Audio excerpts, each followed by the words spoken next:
welcome to Darling Stadium. Tonight, the Bethel Bruins play host to the Warriors of Kecoughtan High School. Mike Hauser along with Paul Rowe. And keeping the stats for us, Mr. Brent Musgrove. On a rainy, dreary day here at Darling Stadium, it is a little bit on the nasty side tonight. Last night was a pretty cool night where they had a couple of games played here and over at Newport News at Todd Field. Tonight, here at Darling Stadium, Bethel Bruins come in here to host the Kecoughtan Warriors, and it's wet, it's rainy, and it's chilly. This is going to be a game between a couple of players, a couple of teams. The Bethel Bruins 4-3 on the year. There are 3-3 on the season, and the Kecoughtan Warriors 3-4, 2-4 on the season. So both teams are itching for a win here. And both teams need a win, Mike. We've seen them play throughout the year, and they're both good teams, but unfortunately they're going in different directions right now, and that's not the direction they want to go. So this is a big game for them. Somebody's going to win this one, and they both need the win. Well, first-year coach over at Kecoughtan, Glenn Tidwell, had a discussion this week with Brent and made a statement that he's going with the youth. He said one of the problems that they had that he was not aware of was the lack of a good weight program during the offseason, and it didn't kick into him until about the third or fourth game of the year, and the players were affected by it. So one of the things he's going to do is going to mix it up a little bit this game and maybe the rest of the season and get some of the youth people in there. And this way they're going to have the opportunity to get more experience so that by next year they're going to have a much better experienced team on the field. Probably a good move on Tidwell's part at this time, Mike. They've won 2 games. They've lost 4. They still can salvage a good season, but like you said, I think it's a great idea to bring the youngsters in here, give them the experience they're going to need. Tidwell's going to be here for a long time. He's got the right idea. The program is set at Kecoughtan. They're just going to have to get used to it, get the experience, and this is a way for them to do that. He's got a lot of good youngsters that are on that team. Not to say they didn't have some good seniors and juniors, but the youth is what's going to take him through. Giving them that chance tonight, I think, is the right way to go. Last week, the Warriors played the Raiders over at Todd Stadium in Warwick. Actually, that was right here at Darling Stadium. And they ran into a buzzsaw at them in that game. Warwick came to play and won that game 35-13. And on the other hand, Bethel Bruins had a big battle up against Woodside. They did that. They lost that game 36-32, I believe was the final score. That was a back-and-forth game, and I'll tell you what. It went down to the final series of downs. Looks like the Kecoughtan Warriors have won the toss. They've elected to receive, and the Bethel Bruins will be defending the west end zone here as the stadium. All right, tonight's game brought to you in part by Zoom Sitco with locations throughout the peninsula and Subway located at 1807 East Pembroke Avenue where great subs, salads, and wraps, and in part by Eric Thompson, Realtor. Call Eric to buy or sell a home or a piece of property. Call him at 881-2004, and also by Park Lawn Wood Funeral Home located at 2551 North Armstead Avenue. Give Nancy Staten, the manager, a call, and she will help you out. Those are our sponsors for tonight's game.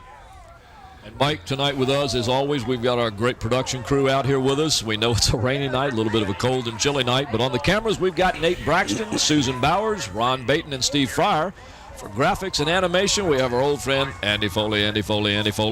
For slow motion instant replay, Mike Nowinski. The camera control operator, Sarah Myers. Production assistant, Renee Camden. The audio and chief engineer, Don Schraus. The director, the producer, the man himself, Mr. Scotty Bowers. And as Mike mentioned earlier up in the booth, I'm Paul Rowe along with Mike Hauser and Brent Musgrove.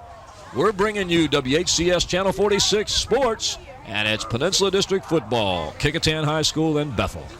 Looks like Quantine Wallace will be kicking off for the Bethel Bruins, number 32. Mathis and Shepard back deep for the Kecoughtan Warriors. And there are the officials. The referee is Gary Roby. The umpire is Bill Allen. The linesman is Alan Denton. The line judge is Tom Chisman. Calvin Hill and John Patrick are the remaining referees for this game. There's the Kecoughtan Warriors taking the kickoff back to their own, looks like 27-yard line. And There we have the screen, and we're going to be giving you the starting Kecoughtan offense here in just 1 minute.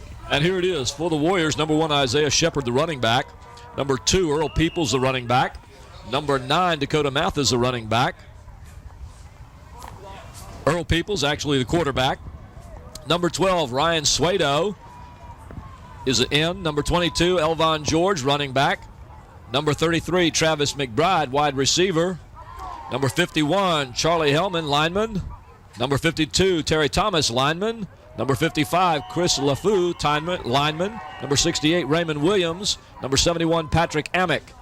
And there you have the offense for the Kecoughtan Warriors. And that was Earl Peoples handing it off to Isaiah Shepard for a gain of just under 2 yards. Long second down and 8. Here's a replay of that last run, as it was a quick little handoff to the right side of the line. Second down now and 8 for the Warriors. And you'll see that play run all night long consistently by the Warriors as they use the dive off tackle. Ball just shy of their own 30. Shepard drops back and is pulled down in the backfield. Looks like number 49, 48. Here's your defense for the Bethel Bruins tonight. Number 4, Tyler Blow, linebacker. Number 10, Justin Bolden, linebacker. Number 20, Lonell Parker, defensive back. Number 21, Michael Onwuka, linebacker. Number 24, Tim Cherry, safety. Number 32, Quante Wallace, linebacker. Number 43, Marcus Copperwood, defensive back. Number 49, Corey Dickerson, line. Number 54, Corey Board, linebacker. Number 62, Brandon Ferguson, line. Number 69, Jared Corbett, line. And there you have the Bethel Bruins. Peoples on a keeper around the right end. Plenty of yards on that carry. That's a gain of about 12 yards outside of their 40, and that gives the Warriors a 1st and 10. Nice run by Shepard. Here's a replay on that, Mike. Peoples, I'm sorry. Peoples has the keeper here, gets to the outside. You'll see him get past a couple of tacklers before he's finally pushed out of bounds by number 24. Play prior to that was a loss of 2 back to the original line of scrimmage, so he gets about 11 on that one, and that's good for the first down.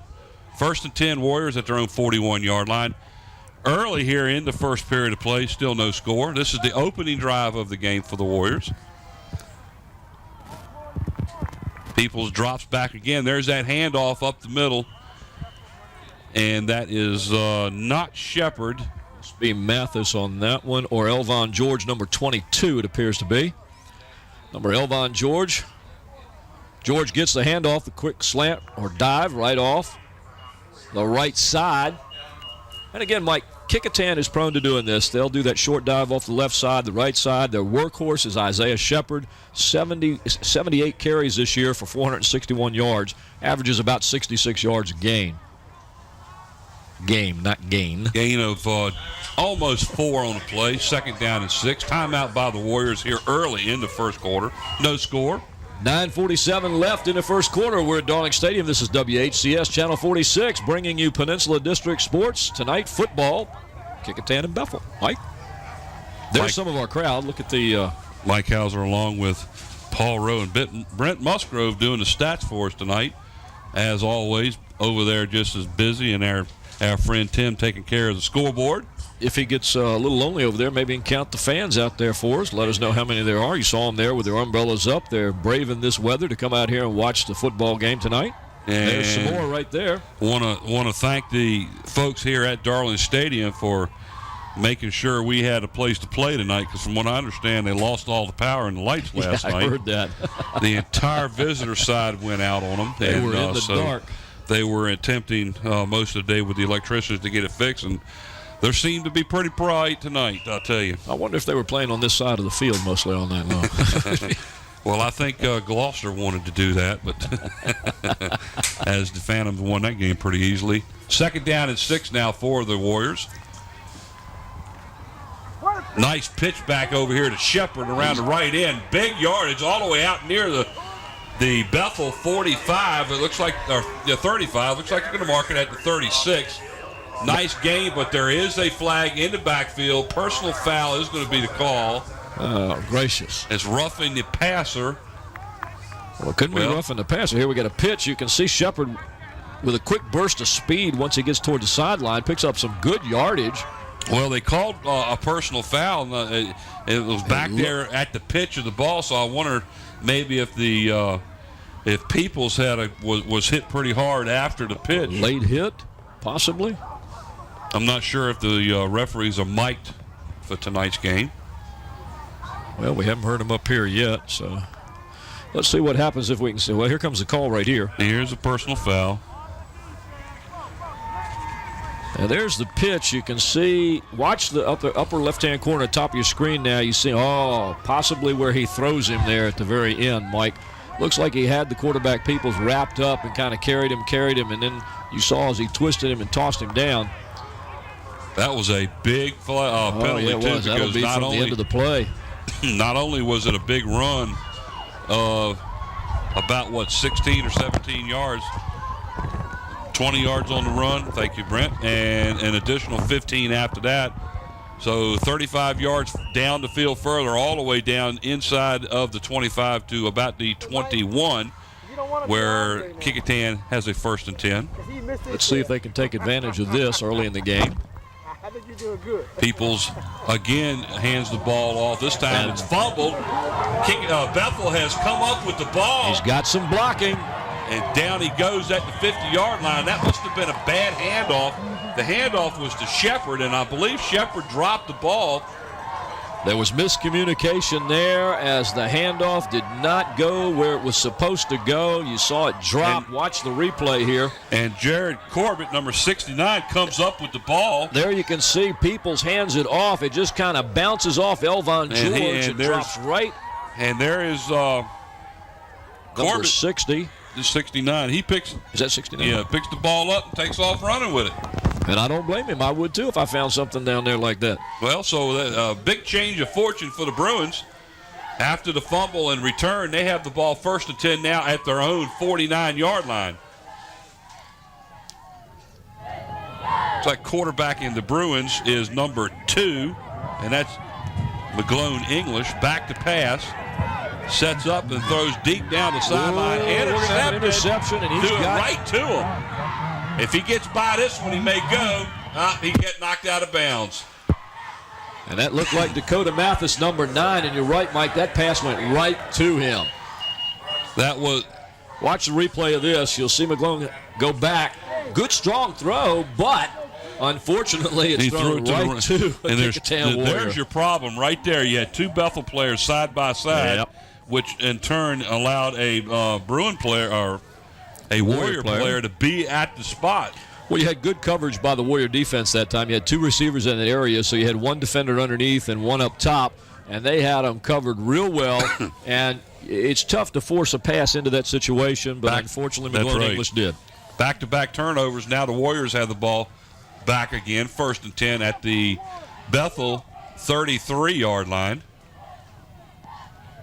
Peoples takes the snap, keeps the ball, and is hog-tied, so to speak, by number 49. Down.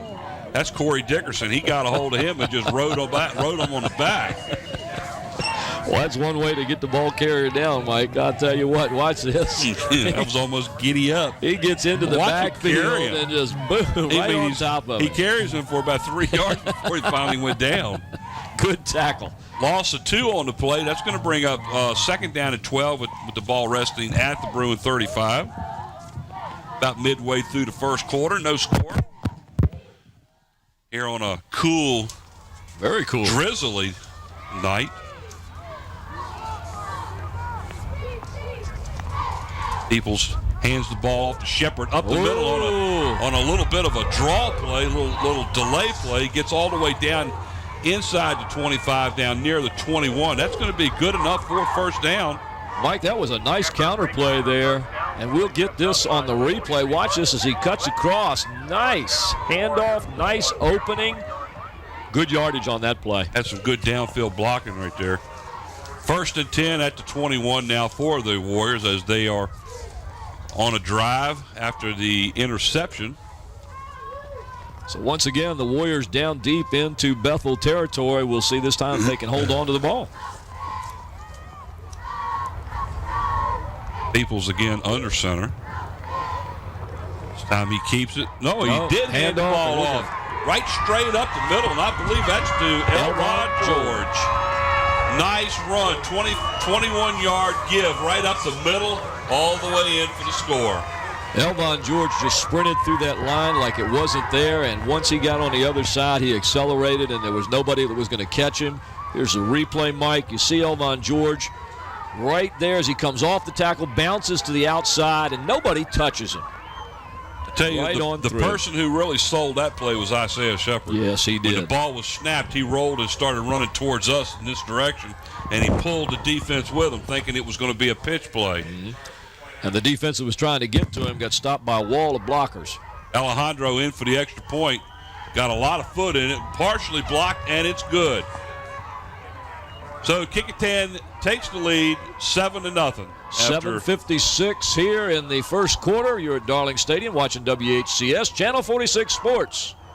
Mike Hauser, Paul Rowe, Brent Musgrove, bringing you tonight's rainy game. October the 27th. Here comes a touchdown again. Watch Peoples. Shepard and Peoples come this way. And all of a sudden, now see him make that turn, and you can see the wall up here where Elvon is, but look at the way Peoples and Shepard came off of that. Just like Mike said, they sold that baby. Justin Bolton for the Bruins actually was running into the backfield thinking that Peoples still had the ball, and the ball's already gone by him. Good fake play by the Warriors on that play. 7-0 Kecoughtan now out in front of the Bruins. Alejandro getting set to kick off for Kecoughtan.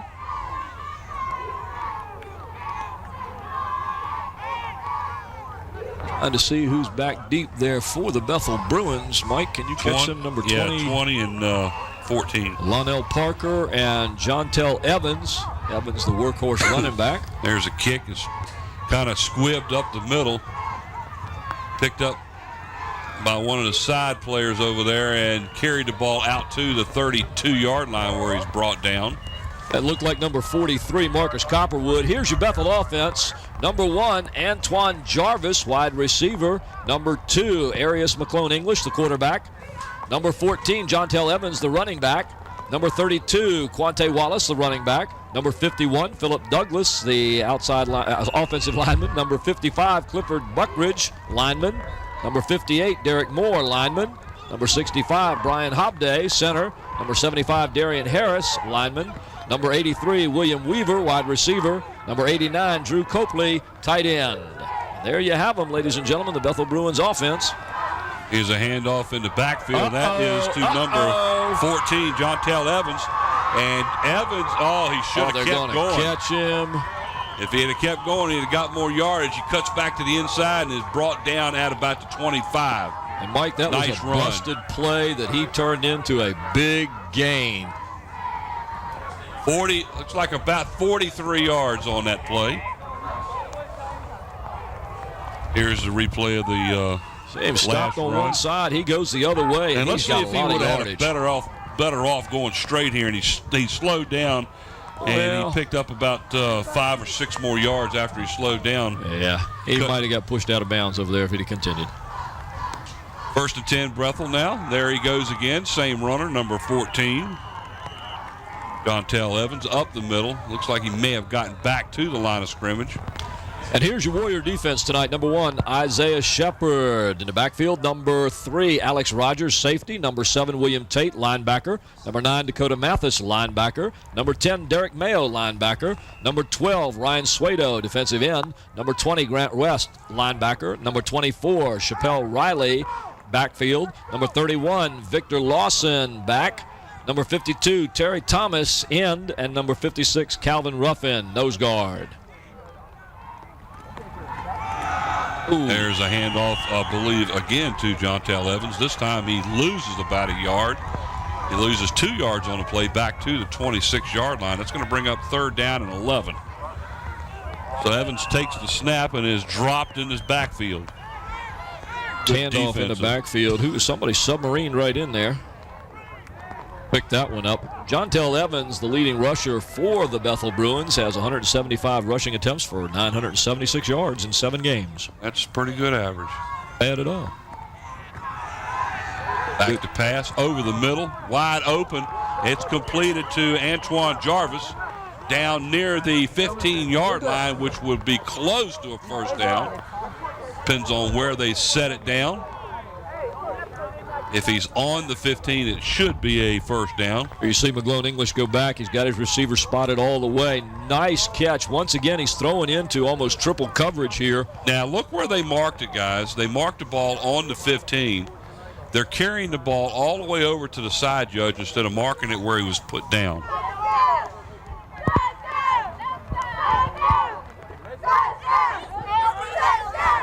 Now, why would they carry the ball all the way to... Here's the replay. Here's the catch. Watch where his feet comes down with the ball when he's hit. He's up. All the way down into... Comes down to about the 13, 14-yard line. 14 at the worst, and he's pushed back. But they give him the first down. I think they're taking that one. They're marking that one where the ball came down and not where he came down. Well, the question I had is why would they pick the ball up from where he went down at and took the ball all the way over where the side referee was on the sideline and mark it, and then try to do a maybe they were trying to get a clean ball. First and 10 at the 15. Fumble, puts it on the ground. Nice bounce. Nice bounces. And I tell you what, number 14 there, Jontel Evans, is one lucky dude. Because that ball bounced in this weather, that ball bounced right back in his hands in stride. And the Warriors, number 31, Victor Lawson, right there. Watch this ball. You couldn't get a perfect bounce right back to you as you're running forward. And here's see number 31 come in. Ooh, and I believe he fumbled it again when he hit the ground. Man. Well, when the ball bounces your way, it bounces your way. Now it's about where it should have been when he caught the pass. Second down after a gain of 3, second down and 7. Nice shot. I like these field shots. There he goes again. That's 14 again. That's Evans up the middle near the 6-yard line. Go to Mathis, number 9 for the Warriors, making the stop. But Bethel now getting their offense into gear as we watch it on the screen again. You see the handoff. Evans just goes right up the middle, and he just eats up the yardage. We've got third down here, 4 minutes, 37 seconds left here in the first quarter at Darling Stadium. You're watching WHCS Channel 46 as we bring you Peninsula District football. Kecoughtan leading Bethel 7-0 at this time. Bethel with the ball. The pitch goes once again to Jontel Evans. He goes around the right side. We've got a flag as he gets down into the end zone. Touchdown, Bethel. But we've got a flag on the 5-yard line. And that's usually a hold, and that's what it is. So that run will go for naught as the flag was thrown at the 5-yard line, and he will be penalized. You can see it on the screen. The handoff goes to Evans. He takes it around the side. There's the flag that comes popping out, and Evans gets it into the end zone. But as Mike said, that play goes for naught. By the way, how far is naught? About 10 yards on that one. 10 yards on that one. In the wrong direction. From the 5 back to the 15. Wrong direction. So it's 10 yards from the spot of the foul. That will put the ball back at the 15-yard line. That will make it a third down and 10 now as they're back to the original line of scrimmage. Arius McGlone English is still the quarterback for the Bruins. Takes a snap, pitches the ball back to Evans on a sweep to the left and goes down pretty much on his own. He must have lost his footage. Well, Mike, it looked like when he got halfway around toward that side, he began to slip a little bit, and you can see that piece of dirt pulled out over there. We'll watch this again. Here's the pitch, and you can see him right there. He just kind of starts losing his balance, and there is another flag on himself. Yep, flag on the play again, so we've got to wait and see now. 4 minutes, 10 seconds left here in the first quarter, and there's your call. Another hold against Bethel, and that'll be from the spot of the foul, 10 yards. It'll still be third down, but they're going in the wrong direction. They are that. They're going, instead of going west to east, they're now heading east to west. And I tell you, they're having a problem out there. It's beginning to show up now, Mike. The field is wet. It is drizzling a little bit. You saw how Evans lost his footing a little bit. You can imagine the linemen trying to do their job and make the blocks and make the proper hits. And sometimes you just start to lose your balance. You grab as you're falling, and I think we're going to see some holding calls tonight that probably normally wouldn't be holding calls just because they're trying to catch their balance.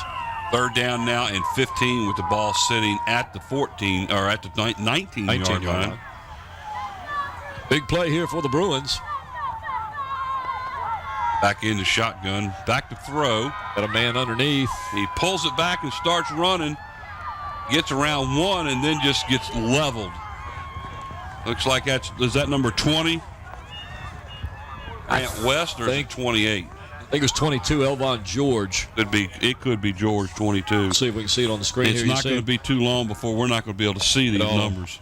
Number 20. It is 20. Number 20. That's number 20 for the Warriors. That's and that West. is Grant West. What we couldn't see here, ladies and gentlemen, was on the right side. When McGlone English went back, he had one man open underneath, and just as he brought the ball down, the primary receiver, or what looked like the primary receiver, cut to his left across the middle of the field and had 2 steps on the back. Timeout is called by Kecoughtan. You can see the rain coming down in front of the Warrior players there. Number 52, number 10, and number 56. Looks to be like Calvin Ruffin, number 56, and Derek Mayo, number 10. Not sure who number 52 is. Number 12 is Donald Outlaw. Any relation to your in-laws? Outlaw? Outlaw, in-law. The Army is here, ladies and gentlemen. We're all safe here at Darling Stadium. In the Army now.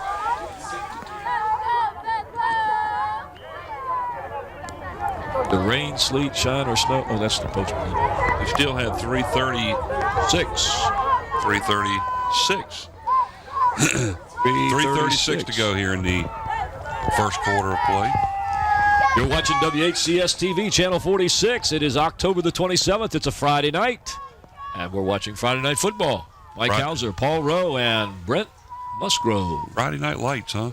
Friday Night Lights. Was on back pass. There's a pass to the left corner. Oh, and he slips. He had position and went down. Incomplete. So that's going to bring up a change of possession at this point, because I believe that was 4th down.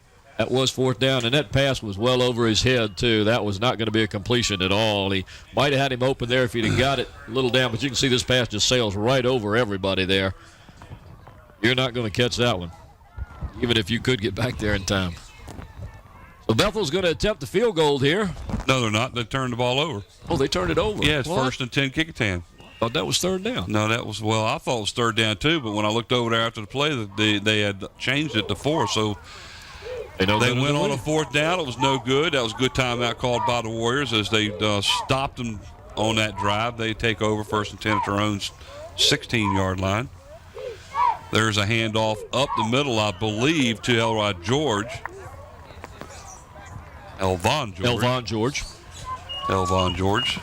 And he is going to gain about 2 on the play. That will bring up 2nd down and 8 at the 19-yard line. We can watch this on the screen here as George, number 22, gets it, and he gets wrapped up by the Bethel Bruins. Elvon George getting a lot of calls so far early in this game. Isaiah Shepard, of course, the number 1 runner for the Warriors. He has 78 attempts for 461 yards this year. He scored 3 times, averages about 66 yards per game. But Elvon George, no slouch himself. He has the speed and good carry. Peoples under center. Back to throw, a little slant, and nice catch over there by Ryan Suedo, number 12, as they complete a pass that's good for about 13 yards out to the 30-yard line. Here's a replay.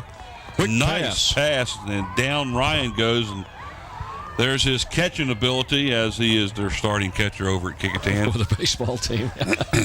And that's usually the position he's in when he's catching a baseball, on his knees. Down on his knees. So that was an easy catch for him to make.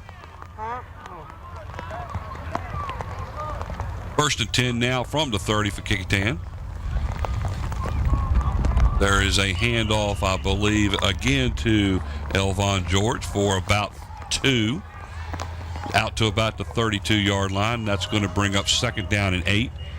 I'm surprised at how many times they're actually having George run the ball now, and they've gotten away from letting Shepard run. Yes, they have. 7-0 out here. Kecoughtan in front of the Bethel Bruins. On a rainy night in Hampton, October the 27th, Friday night. I'm glad you didn't say a rainy night in Georgia. Rainy night, Georgia.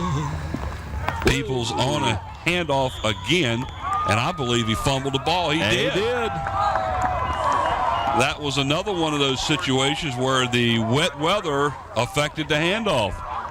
And it's also the fact that this quick dive play is a timing thing, Mike, and you can see as he gives that off, he held on to it too long that time. We have no clue at this point who actually got the turnover. But on that play's designed for the quarterback, Earl Peoples, to hand that ball off quickly on a quick dive. And that one just took too long to develop. And when that happens, you got the possibility of losing it. That takes a lot of guts. I think they lost some letters there. It's supposed to be Bruins. I think the R and the D that are sitting here on the left are supposed to be down on the right. D-B-I. First and 10 Bethel at their own 31. I have to talk to John Bailey about that. Up the middle.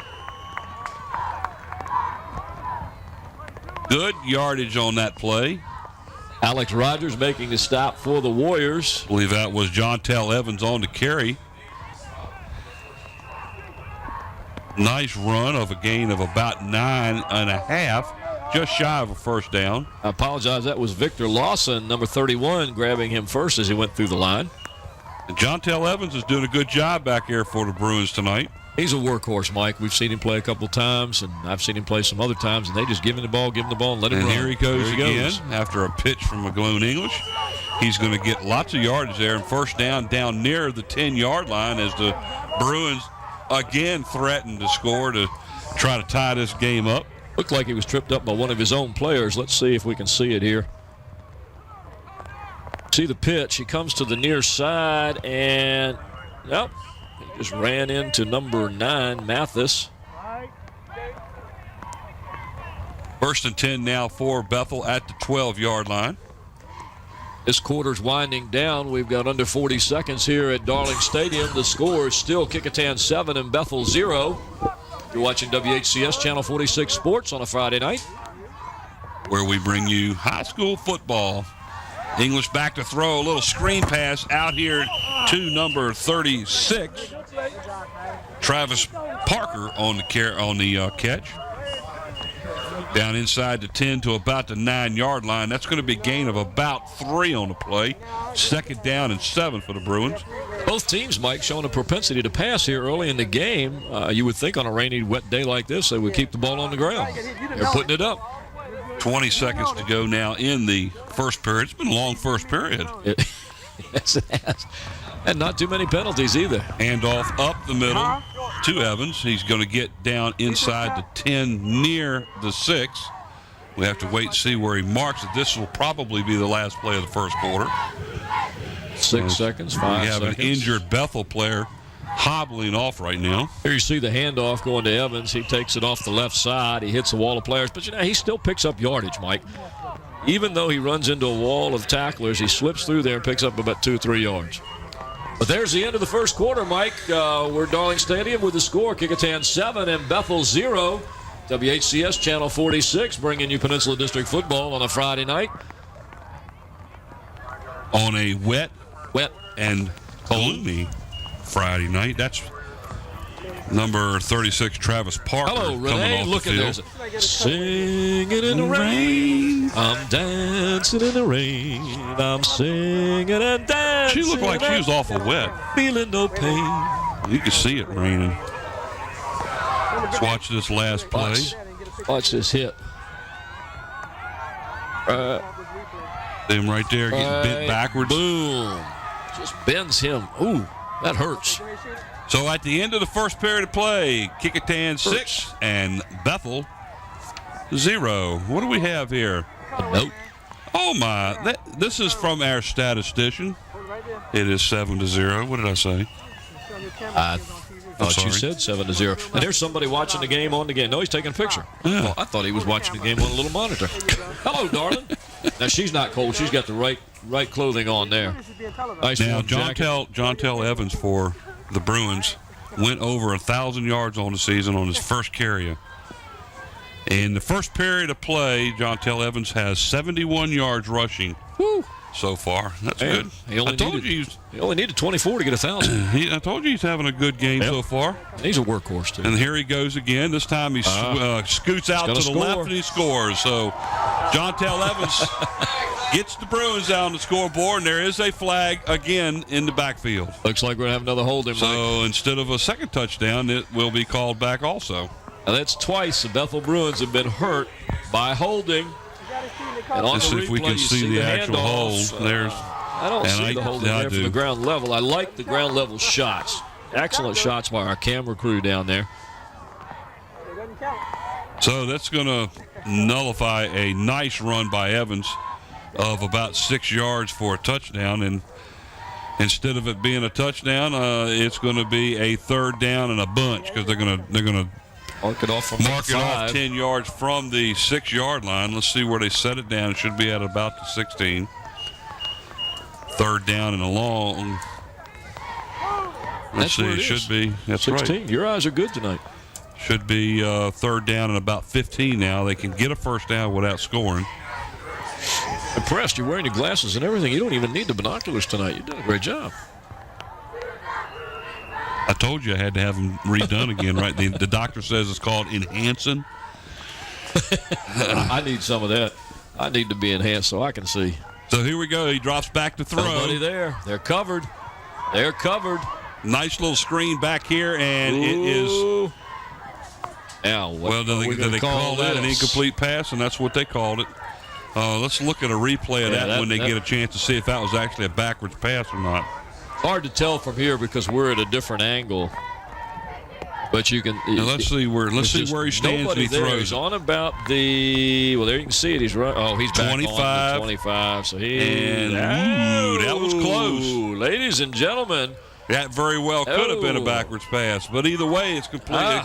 It's an incomplete pass, and it's fourth down and about 15, and the ball is sitting at the 16. And that's one of the reasons I keep telling you that we've got one of the best production crews and best cameramen and people out there.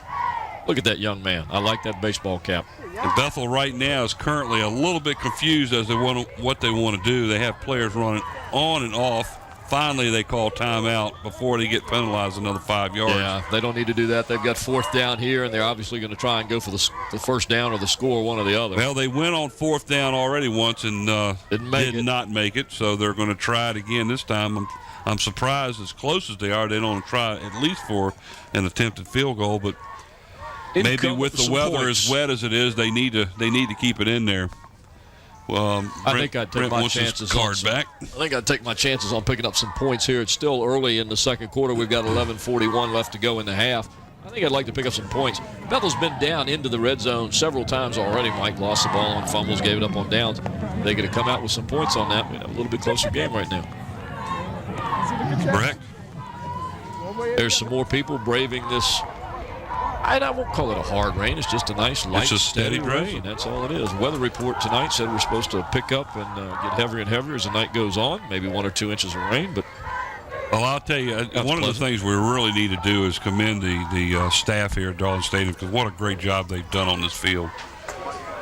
With all the bad weather we've had, the cancellation of games because of the storms, and the field is still in immaculate shape considering how many games have been played. What we got there? We got both 2 touchdowns have been stopped by penalties, and already Bethel 45 yards in penalties for the game, and we're just beginning the second quarter here. Now, that's been an Achilles heel of Bethel all season long, killing themselves and stopping their plays. So here we go, fourth down and 15, ball overthrown out of the end zone. And that one didn't even have a chance. Nobody around. Intended, I believe, for Franklin James, number 7, but it's out of bounds. Looks like number 65's out there going, what is going on, man? Here you can see English, and he just throws it all to the back of the end zone. Well, I'll tell you, the up back, the up receiver, I believe, was 85. But I really couldn't tell for sure who it was. But he cut across. There's the guys, Bruins. let me tell you something. Those guys are brave. The Bruins. Not only is it wet, but it's chilly out here it tonight. Is. But on that last play, Mike, also, the defense of the Warriors was excellent. They had that play covered all the way, and they've had some excellent coverage all night long. So 1st and 10 for Kecoughtan at the 16-yard line. And again, Kecoughtan has made a couple of mistakes here too and given the ball back to Bethel early a couple of times. And there's that play again. This is something new, it looks like, that the Warriors are rolling out here, and you can see you see them both go the opposite direction with Elvon George. That time it was Shepard on the carry. Yep. One of the things we talked about in the last drive was it was Peoples to George, and then Peoples to George again. Yep. This time it was Peoples to Shepard. I expect to see Shepard a little more involved in the offense as we go along. He's their leading rusher unless he's got some sort of a slight injury tonight. Warriors have 3 wideouts, 2 to the near side. Again, this time he hands the ball off up the middle to Shepard, and he went nowhere as he was lucky to get back to the line of scrimmage. Looked like number 4 and number 10 for the Bruins, Justin Bolden, along with Tyler Blow, making the stop there. And put the ball back down at the line of scrimmage. 3rd down and a long 7. You see the play right there. He's just stopped cold. And one of the things Kecoughtan needs to try to do here is they need to move the ball to the outside. That's where they were successful earlier. 2 wideouts to the near side, 1 to the far. 3, let's see, they're set up with 2 backs in the backfield, Shepard and George, and there's a handoff to, I believe, Shepard right up the middle. And look out. No, that's George. He may go all the way. Look out. There's nobody going to catch him as he goes all the way in for the score. And that was 80 yards from the 20. And we were just talking about they had better success going outside, but Mike, they've been working inside all year with that dive play and inside and inside some more. And finally it broke loose 80 yards later. And there's Elvon George again, and this time he just busts loose. Watch him come through the line there on the side of your screen, and once he gets through, nobody is going to touch him. He's just gone.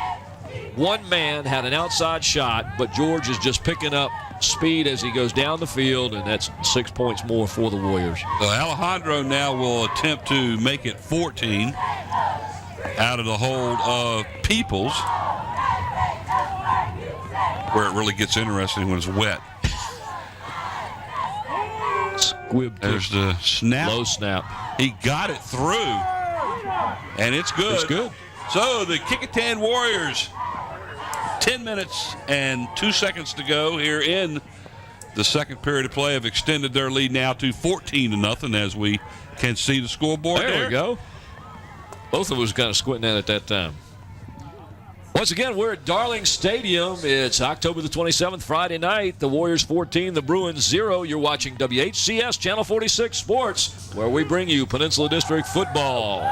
Well, let's see. We bring them football. Well, we bring them baseball. We bring them softball. And we bring them basketball. And we bring them girls basketball. And we bring them boys basketball. And soccer. And we bring them girls soccer.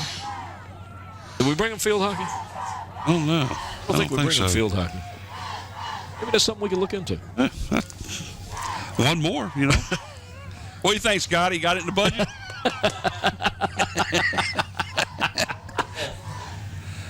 All right, we've done it before. Go. All right, here we go. Alejandro now set to kick off for the Warriors as the Kecoughtan Warriors now lead 14-0 over Bethel. As Elvon George is having a breakout game here for the Warriors. That puts him over 150 yards on the night. He's got look a big at the hole he's got up the middle. A truck all the way outside his own 40-yard line as that. Guess who that was? That was number 14. Evans. John Tell Evans, their workhorse running back who has had a great night so far as he carries the ball all the way back to the 43-yard line. And we've got a flag on the play. And if you could see what we saw right there, there was just this big opening. Well, the preliminary signal is against Kecoughtan, but I didn't see exactly what the call was. Either way, they're talking to a Bethel player right now. Flag, I think, was on the far side of the field. And this is, Bethel needs to get back in this game by not making the turnovers, and that's what's hurt them. They've had 2 or 3 penalties that have killed them, that have stopped 2 touchdowns that they had. And, Mike, that looked like a personal foul 15 yards from the against the spot. Warriors. That's going to give Bethel great field position all the way out to the Warrior 42-yard line, where Bethel will take over 1st and 10. And like you said, they've got to do something. They've had the good position, Mike, and they've gotten down into the red zone. They just haven't been able to put the ball in. Well, they've scored twice, but it doesn't count when they don't have any point penalties. That's right. Score all day, but if the referee says no penalty, bring it back. 3 wideouts for the Bruins, 2 to the near side. Yes, sir. And there's Evans again off the left side. Whoa. Nice little cutback. Ooh. Slipped out of Mathis's arms. And gets all the way down to the 35-yard line, a gain of about 7 or 8 on the play. Like Victor Lawson, number 31, finally gets him along with number 7. There you see he slips out of Mathis. Victor Lawson, Derek Mayo, and William Tate finally wrestled him to the ground. Evans comes off the field. He was hit pretty hard on that play. As our statistician guru will give us a couple of little tidbits here. What we got? Looks like that was the first penalty against Kecoughtan in the game tonight. 45 yards of penalties so far for Bethel, and 15 now after that penalty. One penalty for Kecoughtan. So that after that run by Evans, that brings up a 2nd down and 2. We have a new running back in there now for the Bruins as Evans is out. I was going to say, let's guess who they're going to give it to. And that's who they gave it to, and that is number 22, Markel Wilkins, as he gets his first carry. You can tell look at his uniform. It's clean. It's a very clean, shiny uniform. Watch him on the screen here. Watch number 22. You can see the uniform bright and shiny. He'll take the ball for a few yards up the middle, brought down by Derek Mayo, number 10, along with number 20, Grant West. I'm looking for Evans. There he is on the sideline. He looks like he's okay, so maybe he's just taking a break. Our scoreboard there. 1st and 10 now at the 30-yard line for Bethel. Wilkins again off the right side, and he's going to lose about 3 on the play. Say hello to number 52, and I'm sorry, ladies and gentlemen, I do not have a name for number 52 on the Warrior lineup. Do you have anything over there? You've got? Nope. Or 52 comes right that through. That is Terry Thomas. Terry Thomas. Terry's got on a little bit different number. Well, you got him at the bottom there. I don't have him there. Terry Thomas was one of my ex-students. Ex meaning I don't teach him anymore. Well, here we go with a penalty is being called by the side judge here, and I believe he's saying Bethel Bruins get off the field. And that's what he did. Sideline warning. So that's their first freebie. If he gets another one, it's 5 yards. A loss of about 3 on the play. 2nd down and 13 for the Bruins. Terry Thomas, if you're listening, I'm writing your name down now with your number, so I won't miss that again, and I apologize. You were an excellent student, and I'm sure you still are. Good football player. Here's a pitch out back to number 22 Look again. At Derek Mayo. And Mayo just ran him down he ends up losing another yard or 2. So the Bruins, again, are going in the wrong direction. That's going to bring up 3rd down and about 14 on a play. Watch number 10, Derek Mayo, chew up the yardage as he goes after the runner. He comes through. Look at this. Boom. We could see him from up here a little further back, and you saw him pick up the steam, and he was zeroed in on him, and it was like the hunter on his prey. Evans now back in for the Bruins after sitting out 2 plays. There he is again, number 10, Derek Mayo, younger brother of the Mayo family. Gerard Mayo, excuse me. Gerard had a good game last week at Tennessee. A couple of saving tackles. 3rd down and 14. Back to pass now as Bethel. He pulls it in. He's open. He gets away temporarily, lets it loose. Oof. And it was intended for number 1, Antoine Jarvis. And Jarvis was open, Mike, when he drew the ball down. I don't know whether he saw him or whether he was just hesitant about throwing the ball into coverage again. Arius McClone English pulls it back down and rolls to his left, being chased. And then throws it. I think Ryan Suedo caused him to pull the ball down, because if you watch that replay, all of a sudden Suedo, I didn't know Suedo had that ups, goes way up in the air, and that's when he pulls it down. Well, I know he plays basketball, but he's a catcher, and catchers are always squatting on the ground. Watch the replay here. See Suedo come in. Watch him go up, and you can see that's where he pulls it down. He saw Suedo go up, pulls it down. Didn't think Ryan could jump that high. Well, I tell you what, Beth, your young man can get up there. 4th down again for the Bruins. Beth's his mom, by the way. And we have a delay of game on the Bruins. That just makes it 5 yards worse. This may be where the Bruins might want to try to punt the ball instead of going on a 4th down and 20. It's actually a 4th down and 19. If they don't get the first down, it's going to give Kecoughtan some pretty good field position. I tell you, the Bruins are going to have a talk in the locker room tonight. They've got 7:26 left in the half, and that's just too many penalties at crucial times. They better hope they get a first down or they just give it up. Yeah, now this is screen over the middle. Where is he throwing it? And the receiver never even, of course, the receiver was an offensive lineman. We got 3 flags on the field. He threw that ball to number 75, who can't catch a pass. Well, he could. He can't catch a pass not because he can't catch it. It's just because he's not eligible. But that's going to be. I got to guarantee you that's what that call is. Ineligible receiver downfield. Because that's what it is. That ball, I just. Kecoughtan will decline that penalty, and they'll take over 1st and 10.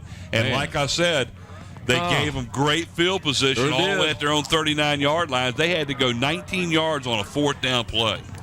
Man. There's a good shot at the rain coming down. Look at it. It is. Getting a little bit heavier, it looks like there. So Kecoughtan stops the Bruins. Actually, I think the Bruins are stopping themselves tonight, Mike. You're exactly correct. 1st and 10 now for Kecoughtan at their own 39-yard line. Time left here before halftime, 7 minutes and 20 seconds. And I understand this is homecoming for the Bethel Bruins tonight. A welcome to any of the alumni that are here watching the game. There's a handoff to Shepard up the middle. He's going to pick up about 7 or 8 on the play. Nice little give and go up the middle. Oh, wait a minute, that's a basketball move. I had to say that. So nice off tackle run there. They're finally breaking Shepard out. Here comes Shepard off the left side. He gets a few yards. Don't they play that game with a round ball? Yeah, well, this is round 2. It's just oblong. That's not round. It depends on which direction you're going. 2nd down and 2 now for the Warriors. There's a handoff again to Shepard. He picks up a lot of yards, still up, all the way down to the Bethel 40. A pickup of about 13 yards and a first down for the Kecoughtan Warriors. And it looks almost as though Kecoughtan's interior linemen have taken over the game at this point. They have. Timeout is called earlier. Timeout now is called by the Bethel Bruins. Watch the blocking here as they open up, and he just fights his way through. Nobody touched him once he got through the line where he was hit a couple times until they finally brought him down. So it was 6 minutes and 30 seconds to go before halftime here at Darling Stadium. The Kecoughtan Warriors on the move again. 1st and 10 at the Bethel 40-yard line, already leading this game 14-0. And you're watching WHCS Channel 46 Sports as we bring you Friday Night Football, Peninsula District style. Let's talk about some sponsors. What do you think? I think we got some great sponsors. Zoom, Citco Gas, Krispy Kreme donuts. Oh, I love hot Krispy Kreme prepared food.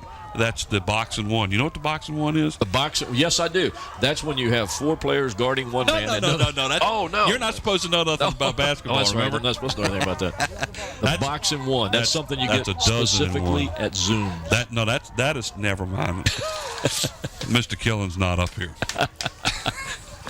1st and 10 now for the Warriors, and we'll talk about that a little bit more here in a minute. And there's a nice job of drawing Bethel off. Again, Zoom's Krispy Kreme donuts, hot prepared food.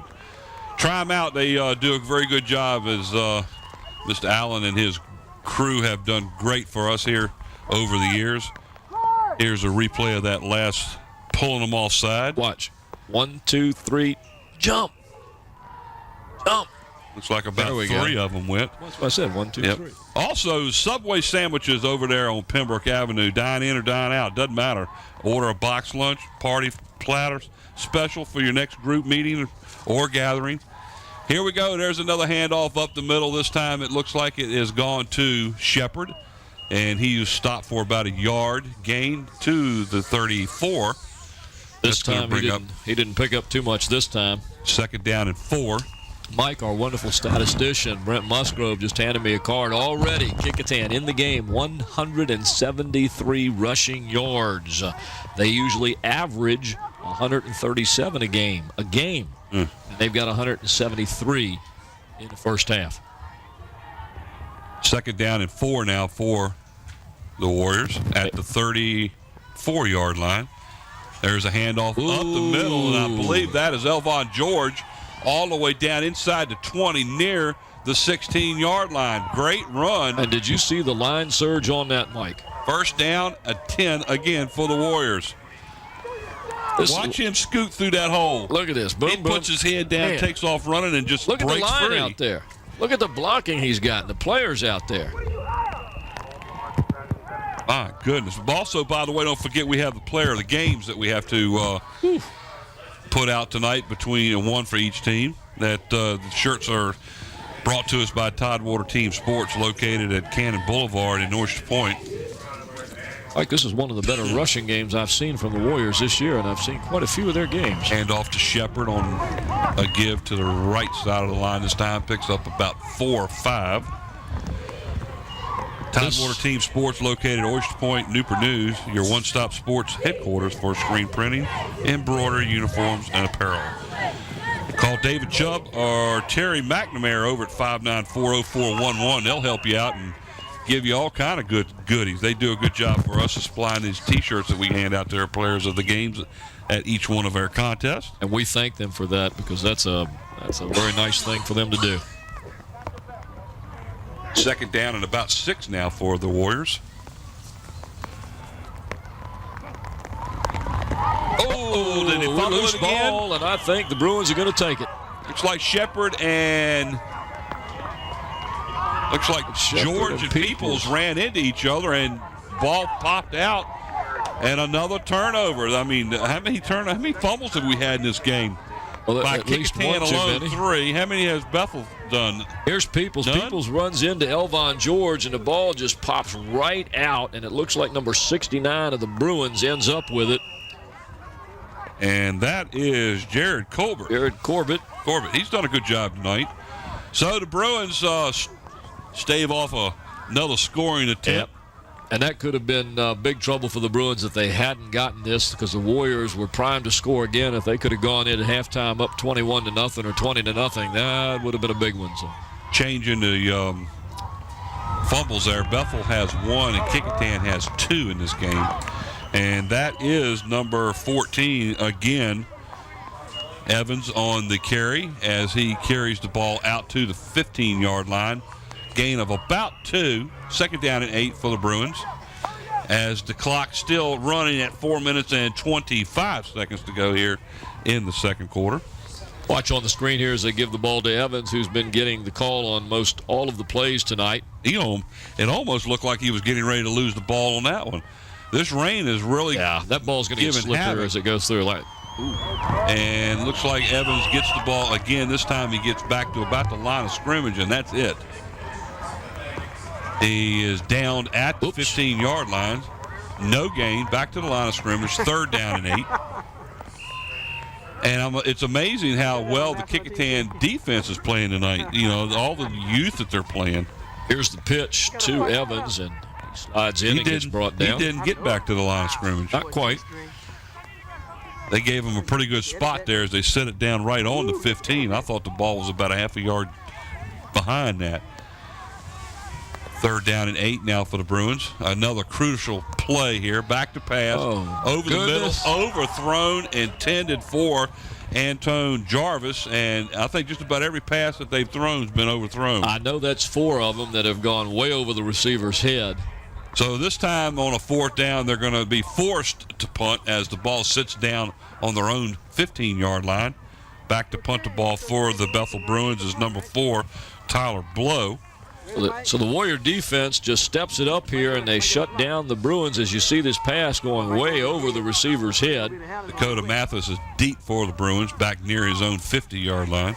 Once again, the Warriors doing their part in covering the receivers and not giving them anyone to throw to. We've got a flag on the field as that snap was a little high, and he got off a good punt. All the way out to the 40-yard line and still rolling down to the 39-yard line of Kecoughtan. Great punt.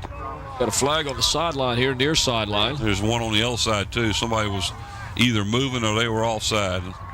Talking to the Bethel players, so it looks like it's a great punt. Yeah, it is. It's against Bethel. I'd make him kick it again. Oh, yeah, I'd definitely make him kick it again. No question about that, because that was a nice punt. That went all the way down into Warrior territory to the 40, almost 39-yard line. That was a 46-yard punt, folks. That's Now, the question is, are they going to penalize it or take the ball? I'd penalize them. They're saying no. They're going to decline. They declined the penalty and took the ball. It's amazing. Instead of kicking the ball from the 10. Well, there's Mr. John Bailey. Hey, Mr. Bailey, how are you? Mr. John Bailey, the principal of Bethel High School. Wonderful young man. I stress young. He's a whole lot younger than I am. And he's a great guy. Wonderful guy. We had him over at Jones. We were very lucky to have him as an assistant principal there. And he is now the principal at Bethel High School. All right, Kecoughtan takes over 1st and 10 at their own 39-yard line after declining a penalty. They would have kicked that Mike from what, the 5? From the goal line? I mean, he would have been in the end zone kicking it off. I can't believe they actually let him decline the penalty. Either way, it's 1st and 10 for Kecoughtan. There's a handoff to Elvon George back to the line of scrimmage, and that's it. He might have lost a yard on that. It looked like he almost lost the ball there for a second, too. About a half a yard loss on the play. That's going to bring up a 2nd down. We'll call it a long 10. Here's the handoff to George, and you can see right there, you can see it where you can't see it from there, but he brought his left arm across real quick. And I know that was to cover up the ball so as not to lose it, but it looked like it was slipping out a little bit. We've got about 2 minutes and 37 seconds here at Darling Stadium as you watch WHCS Channel 46 Sports, bringing you Friday night Peninsula District football. Peoples under center again. Goes back. This time he's going to throw.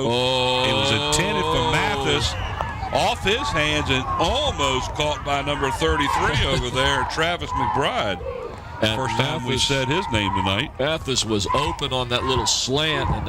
Well, you'll know something else. Travis McBride back there about 10 yards behind look at his head. Look was at his also head. too. Eyes on it, eyes on it, eyes on it all the way. There must be something about the wetness of the ball making these passes go over the heads of the receivers, because even Peoples is beginning to overthrow now. The incomplete pass brings up 3rd and long. Looks like it's a little bit more than 10. Goodness, almost, what, they got about 190 yards rushing tonight? Travis McBride is wide to the far side of the field. Peoples takes the snap and is brought down in the backfield. Number 49 for the Bethel Bruins, and Mike, that's Corey Dickerson. Haven't talked much about him tonight. Corey Dickerson is watch a top great of the screen here player. as he comes in. You see him bust right through and boom, grab him. Down he goes. And they let the first running back go through the line. Didn't take the fake that time. So Alejandro now will be back to punt the ball. And this is number 20, Lionel Parker for the Bruins, set deep to receive the punt. The Bruins are going to get another chance to get the ball and see if they can get it back down into the end zone.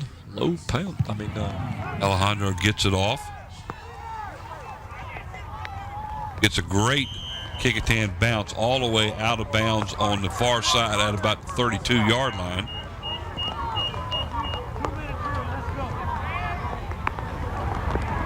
It goes for almost 30 yards on the punt. So they marked that from the line of scrimmage. It's unfortunate because that's probably a 43-yard punt from where the punter actually kicked it from. Well, if that was the case, the punt to kick it down, the Bethel player would have had a 15 yards added to that 41 that he kicked. Easily. That's one statistic I've always never liked, the fact that they you only get the credit punter, from where the line of scrimmage is, and you're kicking 10, 12 yards back from that, 15 yards back from that. 1st and 10 Bruins at their own 33-yard line as they will take over again here with that was snapped to the ground. Evans gets away from the initial stop, and now Suedo, and he stays with it and brings him down. That was a nice play on Suedo's part because he had him, and then Evans got loose, but Suedo made kind of just a little slide step there. See if you can watch it. Watch Suedo right here. He just a little slide step and stays right with him to bring him down. Great play as that's about a that's what's that, about 11 or 12 yard loss. Well, I don't do math, so that's just a lot to me. So that's going to bring up second down and what, about 22? 22, 23 yards. So again, Bethel is going in the wrong direction. Clock is running down, under 50 seconds. There's Evans on a carry up the middle, gets away from 2 tackles. Almost trips. And gets outside the 35 beyond the original line of scrimmage. That's a nice run as that will bring up a third down and about 7 now instead of 23. Timeout is called by the Bruins. That was nice. Watch number 20, Grant West, who finally makes the stop. You see him get outside. He slips past a couple of tacklers. There's West grabbing him from behind. Bucky gets about 15 yards on that carry. Third down and 7 now for the Bruins. That's a lot better than a second down and 23. There is. And we get a timeout here with 32 seconds left in the first half here at Darling Stadium. Homecoming night. Homecoming night. WHCS Channel 46. Homecoming for Bethel. Bethel Bruins behind in this game. The Warriors 14, the Bruins 0. And there you can see some of the homecoming crowd all dressed up.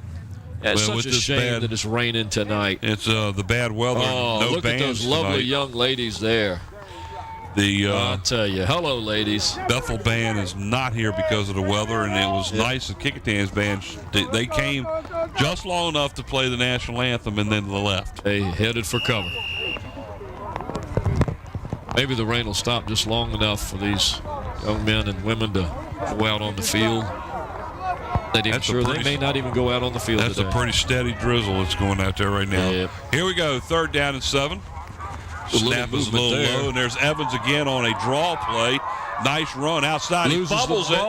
Goes out of bounds in Kecoughtan territory at about the 49-yard line. So Bethel gets lucky on that play as the fumble actually bounces out of bounds. Watch Evans come to this side. He gets some running room. He gets hit right there. And the ball gets stripped right there. And I believe that was Mathis, wasn't it? Wasn't it Mathis that got the tackle? I think it was. Mathis got him, and the ball went right past Isaiah Shepard's outstretched arms. 25 seconds to go. Bethel still with the ball, first and 10 at the Kecoughtan 49. There's a handoff again to Evans. Spins out of the tackle of Schwedo, but Schwedo sticks with it again and pulls him down for no gain. He gets some help from Victor Lawson, number 31. Nice job by Schwedo again. There it is. You see him bounce off of him, but Schwedo stays with him. We've got about 3 seconds left in this first half. This will be the last play. And he drops back and throws the ball deep down the right sideline. And it falls incomplete.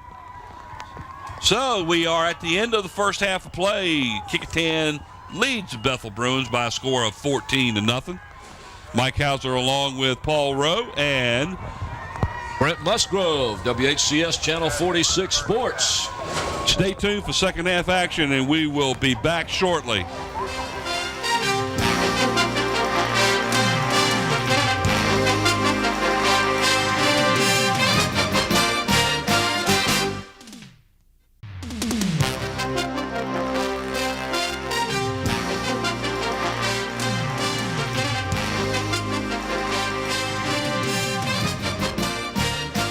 Welcome back to Darling Stadium. Mike Hauser along with Paul Rowe and Brent Musgrove here at Darling Stadium, where the halftime score is the Bethel Bruins trailing the Kecoughtan Warriors by a score of 14-0. Well, look at these halftime stats, man. For Kecoughtan, 25 carries for 209 yards rushing in the first half. That's more than their average per game. They've been averaging 137 yards per game. Elvon George, 9 carries, 123 yards for the Warriors. Schwedo, who has played great defensively. He really has. Actually has the only pass of the night for the Warriors, 13 yards. 7 first downs. The one drawback to the Warriors so far in this entire game was not being able to hold on to the ball. They've fumbled the ball 3 times. They've lost all 3 of them. Well, we expected that coming into tonight with the weather that we've got. That's right. I mean, it's raining. It's raining hard. It's coming down much harder now. And from what I understand, it's going to get worse. And we expected there would be a lot of running tonight because of the weather. What we didn't expect, again, Mike, 209 yards for Kecoughtan. 103 yards total rushing for Bethel. So there's a 2-to-1 ratio in rushing right now. Bethel has fumbled twice. They have not lost a fumble, but they have dropped the ball. They've also attempted 10 passes, only completing 2. But their big problem with the ball is they've thrown the ball 10 times, but out of those 8 that they were incomplete because they were about 5 yards over their heads. And they've had 5 first downs. They've had 1 reception by Jarvis for 14 yards. They only have 17 yards passing. So they have 120 total yards in the first half as the Bethel Bruins. But 120 total yards. Add on to that 8 penalties. Yep, that's a killer. 60 yards. That's half the yardage they've gained on that. Bethel has taken away from. That's right. Bethel has scored 2 touchdowns tonight, and both of them were called back because of penalties. That's right. So I mean, you play well, you get good field position. You get the ball down inside the red zone. And you give it away. At least 4 times tonight. They scored twice, and they gave it away 2 times. They fumbled the ball a couple times down there. They were lucky enough not to lose it, but they ended up giving the ball away on downs. They fumbled the ball away. So Bethel has some work to do here in the second half to get back in this game. They only trail by 2 touchdowns, and I say that because they've already scored 2 touchdowns. But unfortunately, they both came back, so it's not as if they can't do it. No, they can't. But the longer they don't score, the tougher this Warrior defense is getting, and not allowing anything. And it's definitely getting wetter, too. And the better, Elvon George is just having a breakout game, and he's been a big difference for the Warriors tonight. The one gain was 80 yards for the touchdown, and he's just been powering off as Kecoughtan continues to use the short dives up the middle, off the slants, and they're picking up yardage after yardage. So the combined effort of Elvon George for the Warriors and the penalties, which are killing Bethel, have made this, along with the fumbles, 14-0, and it's just going to be one of those games. We're going to have to see what happens. Why don't you take care of this young man here and all right. Let's talk about this. This is something that you and I talked about at the beginning of the season of wanting to do with certain players, not any specific player, but players in the league at each one of our games where we could do what we call a profile on an individual player. And tonight our profile player is a young man named Drew Copley. I'll let you talk about him. There he is right there. Drew Copley's a 16-year-old senior from Bethel High School, and look at this grade point average of 3.39. We're not talking about somebody who's out here playing sports and not studying. The young man is academically sound. He is the tight end and defensive end. He plans to go to, look at this, UVA. What a great school to go to. Both of my sons graduated from UVA, so this is a wonderful place for him to be. He's also a baseball player. He's played JV baseball for 3 years through the 8th and 10th grade. He's also played varsity baseball. He'll play in the spring this year. He belongs to the Latin Club, the Ecology Club. His other activities include playing guitar and volunteering with the Northampton Little League. He works part-time at Hooters as a cook. He received the Most Improved Player Award as a Bethel High School varsity baseball player in the spring of 2006. He also received the Most Valuable Player Award at UVA's football camp in the summer of 2006. His parents are Rodney and Barbara Copley, and there he is, ladies and gentlemen, our player of the game profile player, not player of the game player, but the player profile of the game. Let's talk about the player of the game. Drew Copley. Young man, excellent job. Players of the game, you and I will pick a player from each team at the end of the game, or towards the end of the game. And who sponsors those players? The group that sponsors this is David Chubb and Terry McNamara, and they are with Tidewater Team Sports, and they're located at 11839B Cannon Boulevard in Oyster Point and Newport News. They are your one-stop sports headquarters for screen printing and embroidery, uniforms and apparel. Call them over at 594-0411. Anytime anybody wants some screen print uniforms or clothes, or if you want some kind of fancy design put on it. Can they put some fancy designs on my clothes? And my you got one right there. You got one on your shirt right there. That's a real fancy design. Yeah, that's WHCS Channel 46. I like the way you said that. Say that again. What's the address there at? The address? That is 11839B. B is B. Cannon Boulevard in Newport News. Oh, here's a note for you. Oh, Terry is a female.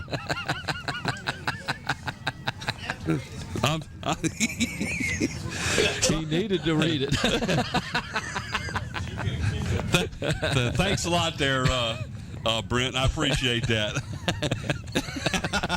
You could have told us that a little earlier, you know. Oh, gracious. Well, I have never met Terry. either one of them, No. but David Chubb and Terry McNamara have helped us out for years with the team sports And I understand shirts. Terry, she's a wonderful person. All right, it looks like we're getting ready to get set to start the second half as we are finally over our... And we still got some rain, as you see the young people here with the umbrellas. A smile on the face. There's our kid. Look. Here's what we have to do with our cameramen: is put plastic over the cameras. We don't worry about the camera people themselves. We're just worried about the cameras. We'll just put plastic over the camp. Never mind. No. And there's the person. Oh, I feel bad for Renee out there. Look at her having to carry Renee? that wire. Where's Renee? She Who's had the that she's wire following? out there. Hello, sweetie. Thank you. We love you too. Getting set to kick off for the Kecoughtan Warriors is number 17, Alejandro. Nicholas I like that. Alejandro I like that. Phillip. There's Renee. See, Renee has to carry the wire around while the cameraman moves up and down the field. So she's just following him around and getting rained on. Hi, look at Mom. her, poor thing. But look She's- at her, smile after smile after smile. She says, "Hi, Mom." Oh. And while we've got a second, well, we don't have a second, so I'll do it later. There's a kickoff down to the 19-yard line as that is picked up by, I believe, number 45 of the Bruins. Gets a couple of nice cuts to the outside. It is 43. 43. Marcus Copperwood. All the way outside their own 40-yard line down to about the 43-yard line where Bethel will take over first and 10. Bethel needs to really get back into this game, and they need to hold on to the ball and stop killing themselves with penalties. There you see the last place. Copperwood takes it from the far side and brings it across the field up the near side. So the referee stands there with his foot stuck on the 43, and now he places the ball down. Here we go. Couldn't have been too stuck. He picked it up. And Quarterbacking for the Bruins, there is McGlone English. Kecoughtan in their 3-5 defense. There's a handoff again to the ever-present Mr. Jontel Evans. He's stopped by Derek Mayo, number 10 of the Kecoughtan Warriors. Is that the stat sheet? Let me see that, please. This? No, that's not stat sheet. Here we have the replay on that. You'll see the handoff go to Evans, and quickly Mayo is in there for the tackle. Don't worry about it. All right, that's a gain of about 3 yards, and that'll bring up a 2nd down and 7 for the Bruins at the 46. There's a fake handoff, and here comes McGlone English over here, and he is absolutely stood straight up by the Warriors' number 52, Terry Thomas, and driven out of bounds. Perry really drove into him hard on that one and just disrupted the entire sideline. Now watch the replay of this. He stood him straight up. See the hit right there. Oh, and that was Boom. actually the initial contact was made by Dakota Mathis. Yeah. And Pushed into with Terry Thomas. And that Terry is a young man. There you well, go. we knew that. Andy Foley. Andy Foley. Thank you, Andy Foley.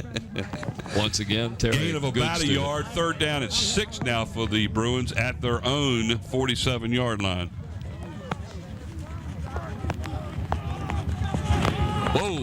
Pitch out to Evans, and he's running around the left end. And nice job out there bringing him down. And is that number 12? I believe it might have been. But I'll tell you what made that play. Watch the beginning as Calvin Ruffin gets into number 56 and almost gets English by himself. That looks like it's actually number 10 on the play, Mayo. Derek Mayo. Derek Mayo gets in there. Followed real closely by number 12, Ryan Schwedo. So they're gonna lose about a yard and a half. 4th down and 6, 4th down and 7. As in the punt now is number 4, Dominique Collier. It's probably going to be Dakota Mathis, number 9, dropping back for the Warriors. Timeout has to be called by the Bruins. They probably don't have enough people on. Let's see. Like both teams were running in and out there. Yep, that's true. The Bethel only had 10 players on the field. Timeout, Bethel. No score in the 3rd period as of yet. The score is still 14-0. Nobody has scored on the initial set of downs by the Bethel Bruins here in the third period of play. 10:21 left in the third period. We're at Darling Stadium. This is WHCS Channel 46 Sports, bringing you Peninsula District football on a rainy and little chilly Friday night, October the 27th.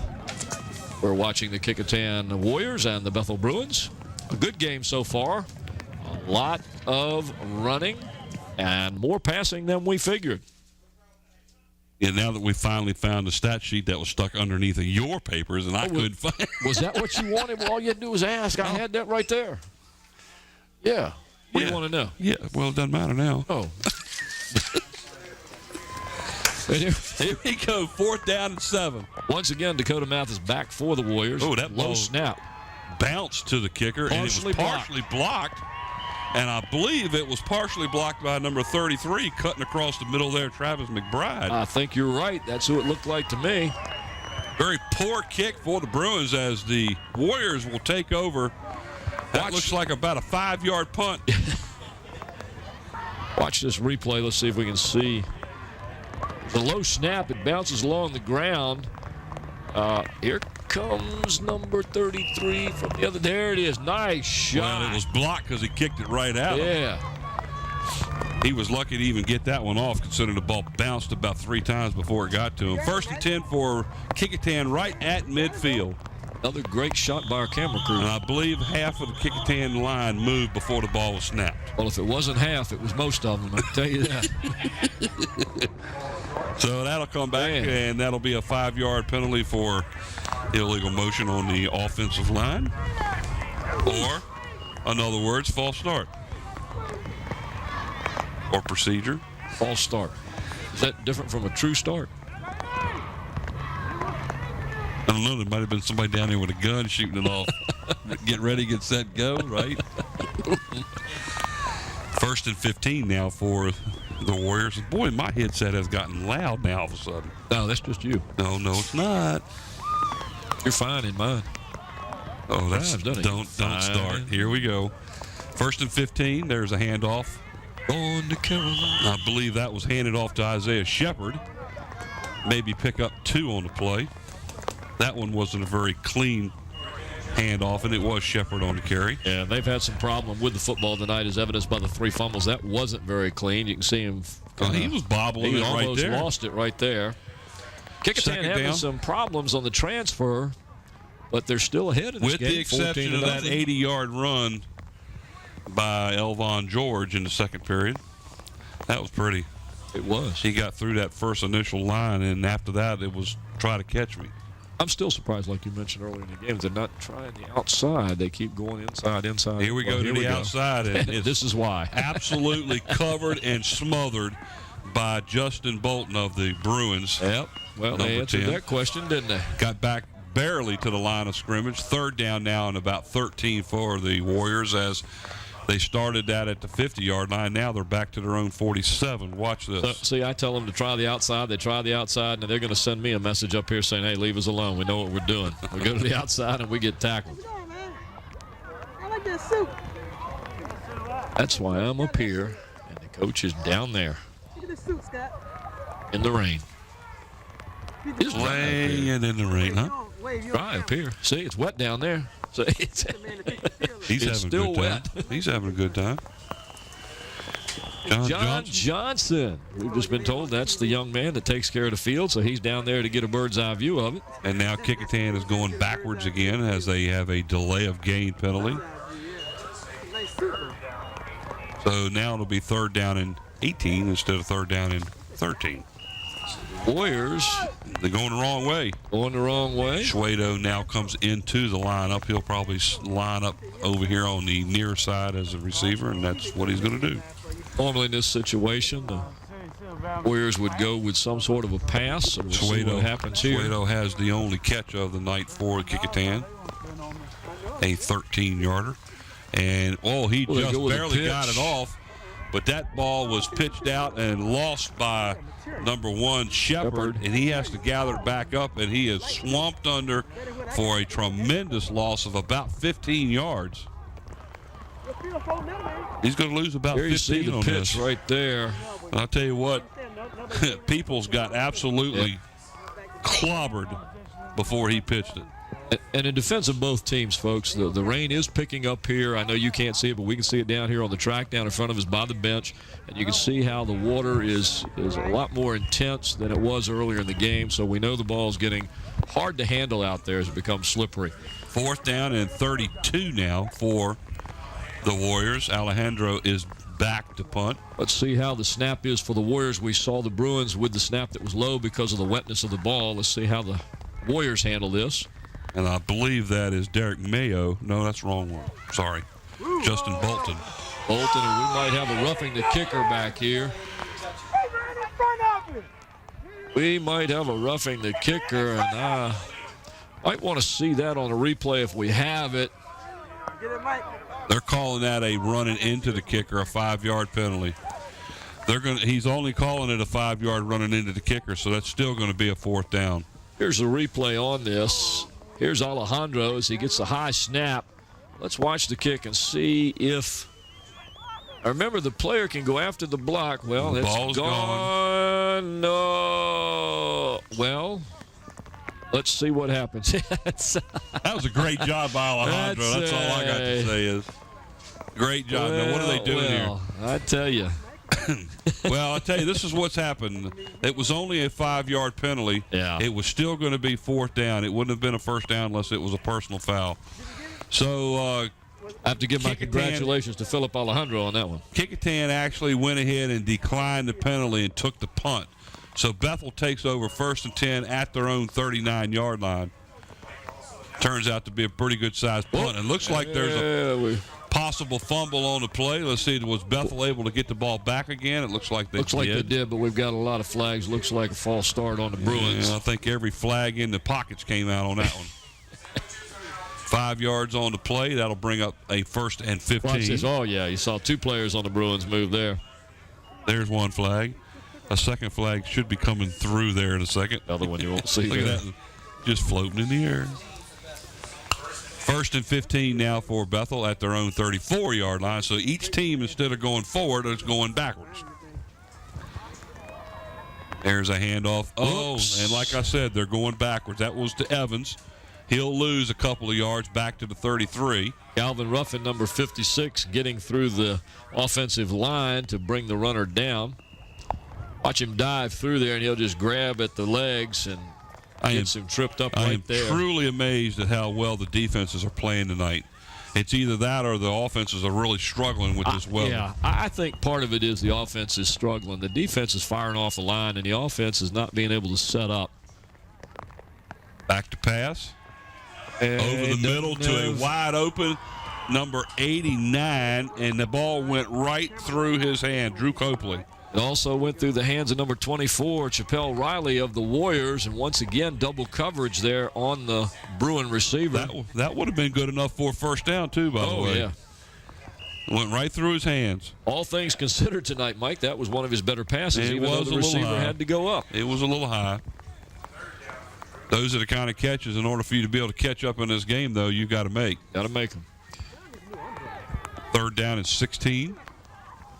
Ghetto umbrella he got. Here's a pitch back to Evans, and he is swamped. Ooh, man, was he hit by Derek Mayo. He ends up losing another yard on the play. That's going to bring up 4th down and 17. And, folks, watch this hit. Derek Mayo just nails him. Ooh. Here it comes right here. Watch number 10 come across. Boom! Right there. That's football. So into punt is Blow, number 4. Go to Mathis back deep for the Warriors. Kind of slid off the side of his foot that ball hit the ground and just stopped. And uh-oh, there goes the flag. No. Ball rolls dead at the Warrior 30. Might have an illegal block here, Mike. I'm not sure. Not sure. It looks like they're going to. Block in the back, maybe. Ball's being set down at the 44, but I think this one's going to go against Kecoughtan. That should push them back a bit more. They're calling it a dead ball, personal foul call. Okay, so there must have been a late hit after the play had died or been blown dead. They're going to move this back another 15 yards. Well, the only way you're going to get to a running clock is if somebody scores a whole bunch of points. One of the people up here mentioned that we ought to get to the running clock, and that's not going to happen yet. 6:10 left in the game here at Darling Stadium. You're watching WHCS Channel 46 Sports. We bring you Peninsula District football. Tonight it's the Kecoughtan Warriors and the Bethel Bruins. Kecoughtan with a 14-0 lead. And they will take over 1st and 10 at their own 31-yard line. So instead of having the ball at the 44-yard line, they're back to the 31-yard line. They marked that back 13 yards. Penalties. He almost dropped that one. This one was handed off to Elvon George, and he looks like he gets back to the line, and that's it. Once again, the Warriors having a problem with the transfer of the football from the quarterback to the running back. It gets slippy. See, he almost bounced the ball and picked it up. Now, the back judge, the umpire, Bill Allen for the refereeing crew, consistently trying to keep the balls dried, has a towel over the ball before he even sets it down. So the referees are doing everything they can possibly do to try to keep the ball as dry as possible. But they sure are. With the rain coming down the way it is, this is probably the worst weather we've had a game so far this year. It's just a steady downpour. Last time we had bad weather, we did not have the game. Shepard on a not Shepard, I'm sorry. Yeah, it was Shepard. Shepard was handed off to, and he ends up losing about 2. Michael Onwuka, number 21 of the Bethel Bruins. Michael Onwuka, another one of my students, made the tackle on that. You can watch the play here. Nice name. Watch number 21, who grabs him right there and spins him around. Well, Michael, I'm proud of you making a nice tackle there. Is it a Hawaiian name? I don't believe Michael Onwuka is a Hawaiian name. I believe that might be African, but I'm not positive about that. Neat name. I like the name. All right, here we go. 3rd down and a bunch, and he's going to be a bunch short. That was Shepard on the carry. He picks up maybe 4 yards on a play. That's going to bring up 4th down and 9 for the Warriors. And I'm surprised Shepard's not picking up the yardage that he normally does. Of course, they're keying on him and leaving George open. Yeah. I mean, in the first half, George carried the ball 9 times for 123 yards. Alejandro back at his own 15-yard line, getting set to punt the ball. I believe this is number 10. Is that Justin Bolton back there? I think that is. Or is it 20? Might be Lionel Parker. Lionel Parker. Kick is off. Nice punt. Oh, gets a nice bounce on it, and he better get out of the way, and he does. He just does get out of the way, and there's Suedo picking the ball up like he touched it. Suedo said he touched it. Suedo's trying to give him his story. It touched him. Why can't I keep going with it? No, Ryan. Doesn't work that way. There you get a good shot of the rain coming down now, ladies and gentlemen. You can see how hard it's picked up here. So nice coverage on the play. Suedo gets down the ball down on the 26-yard line. That's a catcher's mentality. He swung at it. He touched it. Sure he didn't hit it? And he didn't foul it? No, that's the wrong game. Sorry, Ryan. I just like to give you a hard time. It's a rainy night. If you saw some of the emails his mom and dad sends me every week, it's funny. It's a rainy night in Georgia. 1st and 10, Bethel now at the 26. There's a handoff up the middle, maybe for about a yard. The Warrior defense is just really stacking up that line, and that time you saw, again, Derek Mayo and Ryan Suedo along with a couple of others in there. They're not letting Evans get anywhere.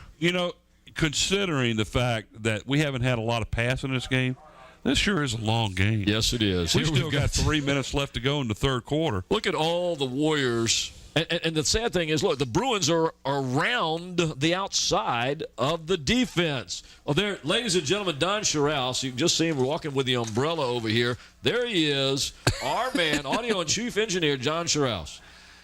There's a handoff up the middle, breaks free for about 6 or 7 yards on the play, and that is number 22. Scotty said you got to look fast. You're not going to see Don. He's usually working real hard from the truck. Markel. Or at least he says he's working real hard. Wilkins on the carry. 3rd down and 3.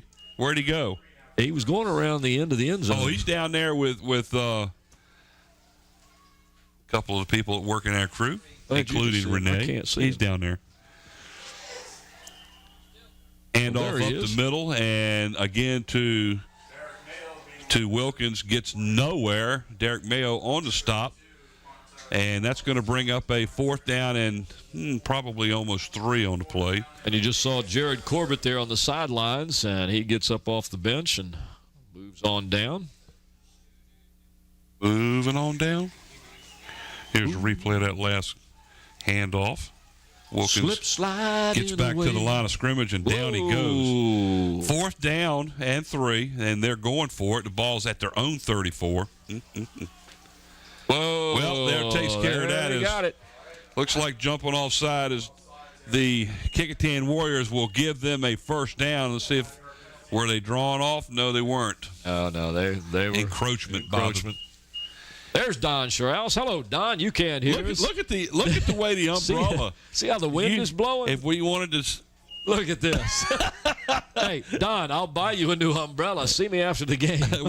we're for you here. You guys, when he gets to the truck, you're going to have to make sure he understands he looks awful goofy walking around with an umbrella like that. He looks like Mary Poppins. Mary Poppins. But what a great job he does. Ladies and gentlemen, our audio and chief engineer, Don Sherrells, does a fantastic job. Without him, Mike and I wouldn't be able to talk up here. Trust me. 1st and 10 for Bethel after the penalty gives them the 1st down. And nice. There's Wilkins. Nice run outside the 50, inside of Kecoughtan territory. That is number 22, Markel Wilkins, on the carry. That's about a run of about 11 yards and a 1st down. And he's sandwiched by number 20, Grant West, and number 3, Alex Rogers here at the end. Watch, he gets through the line. 2 tackles right there. Watch this, boom, boom. It's a nice run by Wilkins. 1st and 10 for the Bruins as they are driving to the east end of the field. They're very good, the east end. I'm glad you knew that. Wilkins again. This time he's bottled up in the backfield by guess who? Is it Derek Mayo? Derek Mayo was one Derek of them, Mayo. And the other one was Dakota Mathis. They were both there. We have heard their names consistently tonight. Oh, yeah, and you're going to hear. And don't forget, we have to pick our players of the game. I've got a couple in mind. Oh, I've got one. I got a definite one in mind here. Yeah, that's a foregone conclusion. And we won't even talk about conclusion. That. We have to pick a player for Bethel before it's long. And they played well. They've had a couple of mistakes, so they've kept in this game. There's a pass, again, overthrown. The intended receiver is number 1, Antone Jarvis. And Jarvis has been the intended receiver on probably half of the passes, but they've all been overthrown. Way over his head. And Mike, that name we mentioned many, many times, Derek Mayo, was on the blitz that time, coming straight down on the quarterback and kind of rushed that play. Derek Mayo is going to be all over the place. 3rd down and 13 now for the Bruins. 38 seconds there on the board. Darling Stadium, WHCS Channel 46 Sports. Still 14-0, Kecoughtan. Back to pass again. Over. Oh, nice play. I tell you, I thought that ball was intended for number 11, but it went over his hands, over his head, and number 89, who is Drew Copley, the caught the young ball. man that we profiled earlier in the game. Drew Copley making a fine catch, coming across the middle and taking it to the outside. Let's watch this replay. He's got plenty of time to throw. Makes a good throw this time, Mike, and a nice catch by Copley. Nice gain of how many yards you get on that one there? 18. Thank you. Yards. 1st and 10, Bethel down to the 31-yard line of Kecoughtan. So the Bruins are driving. May be the last play of this quarter. That ball was handed off to Trenton Blow, number 11. He's going to pick up a couple yards as he We had all but bowls 3 his of way the forward. Warriors in that pile right there that time, Mike. All but 3, huh? All but 3. Well, we're at the end of the 3rd quarter of play here at Darling Stadium. The score after 3 complete, the Kecoughtan Warriors 14 and the Bethel Bruins nothing. As we watch the replay here, I'll remind you again, you're watching WHCS Channel 46 Sports, Friday night Peninsula District football. Our production crew tonight at cameras, we have Nate Braxton, Susan Bowers, Ron Baton, and Steve Fryer. Our graphics and animation man, Andy Foley. The slow motion instant replay that you're seeing on your screen by Mike Nowinski, who does just a marvelous job. Makes our job a lot easier up here.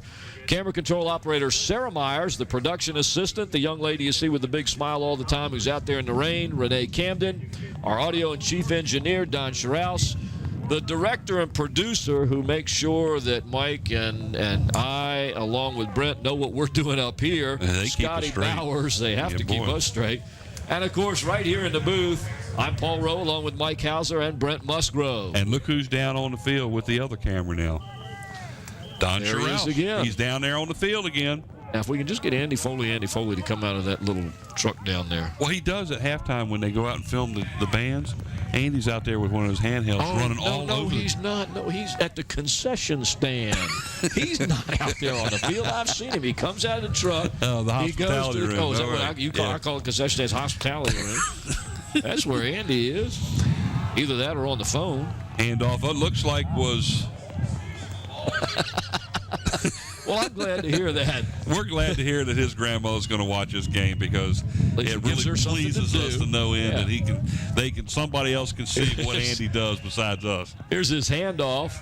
And it looks like the ball was pulled out of his hands. Yeah. He actually fumbled the ball, but I believe the referees had called it dead. Either way, Trenton Blow with that handoff doesn't handle the ball that often. As Evans is the main run. Considering how many times we call his name, he ought to be getting rich by now. Either that or his grandmother's getting poor, right? Andy Foley. There's a handoff again to Evans. He's going to pick up a couple yards. He's tripped up by number 9, Dakota Mathis of the Kecoughtan Warriors. That's going to bring up a 4th down in about 3.5. So the Bruins are in that situation now where they have to make a decision what they want to do. Well, they can't. They don't have a choice. They're down 14. They've got to go for it. Here we got. They've gone 50 seconds left in the third quarter. They've gone 50 what? 50 seconds. Oh, excuse me. 10. We're in the fourth quarter. You didn't tell me this. Hey, that's pretty bad. Where everybody's starting to laugh at you now. Yeah, we're in the fourth quarter. Well, the one looks back like a zero to me. He's got a man open out there. It's Copley. And I tell you what, it was almost intercepted right there by Dakota Mathis. And he threw that ball right into a lot of traffic, and an incomplete pass gives the ball right back to the Kecoughtan Warriors. Throwing into coverage, you can see Copley has to come back for the ball. There is Mathis going up. Mathis. He waited way too long to let that one go because he was open for a while, and then he waited for the defense to get back there. And he had 4 defensive players around the intended receiver. And what happens when you have 2 or 3 offensive players meeting at the same location? Well, guess what? The defense comes with you. That's right. The whole idea is to run them in separate directions so you split the defense. That's normally the case. 1st and 10 Kecoughtan at their own 25. There's a handoff up the middle to number 1, Isaiah Shepard. Shepard picks up about 6 on the play out to the 32-yard line. Had a good ground shot on this. I love these shots from the ground. You see the handoff right here. This time it's a much better exchange.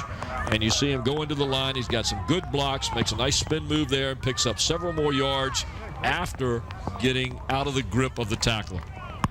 Nice moves. 2nd down and a long 3. And less than 10 minutes now to go in the fourth quarter. Are you sure? I'd get this right. We're in the fourth quarter now. Except context. Rain continues to pour down. Oh, and he gets away from it. Not going to get far, though. But he still picked up about 2.5 yards. He'll be maybe a half a yard shy of the first down. So, they had him for about a 2-yard loss on that play. Looked like Peoples was going to pitch, and then he thought better of it and held on to it, slipped out of the tacklers. You can watch this on a replay. Looks like he was getting ready to pitch and got hit and slipped out. Was lucky enough to pick up about 5 yards after he got hit. 3rd down and a yard now at the 34 for Kecoughtan. Under centers again is Earl Peels. I'm sorry, Peoples. Earl. Or Peoples, yeah. Look for the dive here. Quick slow. He's going to be a quarterback keeper, and I don't think he's going to get it at all. Not even close. It looks like the line judge over there is setting the ball back down to where it was when he started. We will be picking players of the game here shortly. I think one is pretty. Oh, very, very. Yeah, no doubt about it. Before we announce these guys' names, though, Brent, we need to try to get what stats we've got on them so we can put those out with them at the time. And that is a definite there. Definite there. Watch the ball!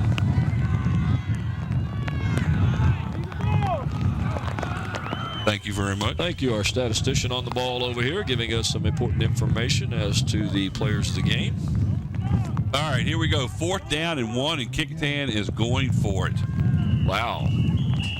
We're going to try to draw somebody offside. I think it backfired. I didn't see anybody move. Wonder what the call is. Wonder if it had something to do with an illegal participation, which meant that somebody didn't have the proper equipment on. Looks like we got a couple things there. Looked like too much time was one of them. Play of game. And the other one was failure to wear required equipment. That's what it was. Not sure what's going on there. Maybe somebody was trying to fix their equipment, and in doing so, it's a delayed requirement. the game. It's a requirement when they come to the line that they have to have the mouthpieces in, and apparently one of them didn't, and he got the penalty for it. So now Kecoughtan has to punt. Too much time. Alejandro punting the ball off the side of his foot towards the sideline, and now we have to wait and see where they mark it. Right there. Right where? Right there. 40 Right there. At the Kecoughtan 44. So that only ends up being about a 15-yard punt. Not very far on that one. So Bethel, again, they've been given so many opportunities in this game to get back in it. And have not been able to capitalize on it.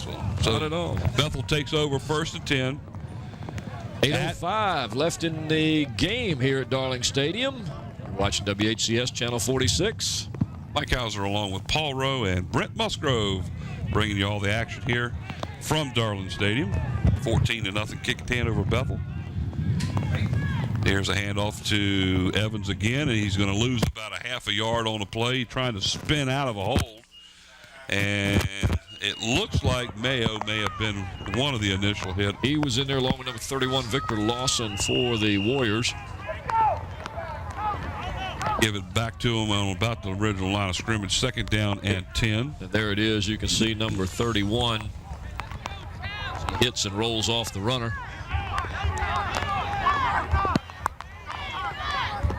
Under 8 minutes to play. The Bruins need to get something going here.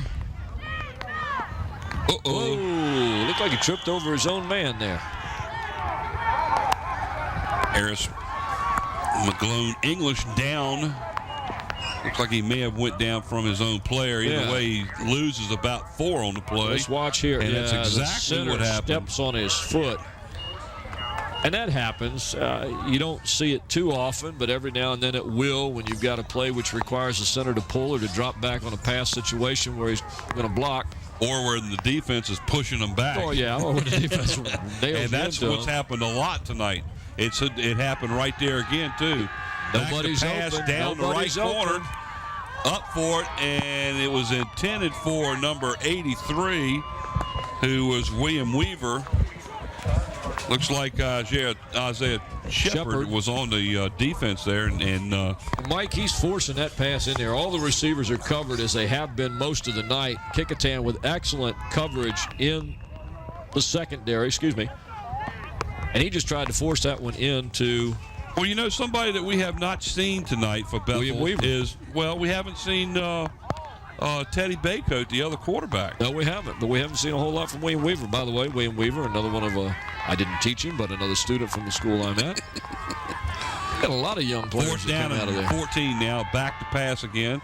Nobody's and he lets it loose. That's going to be interference.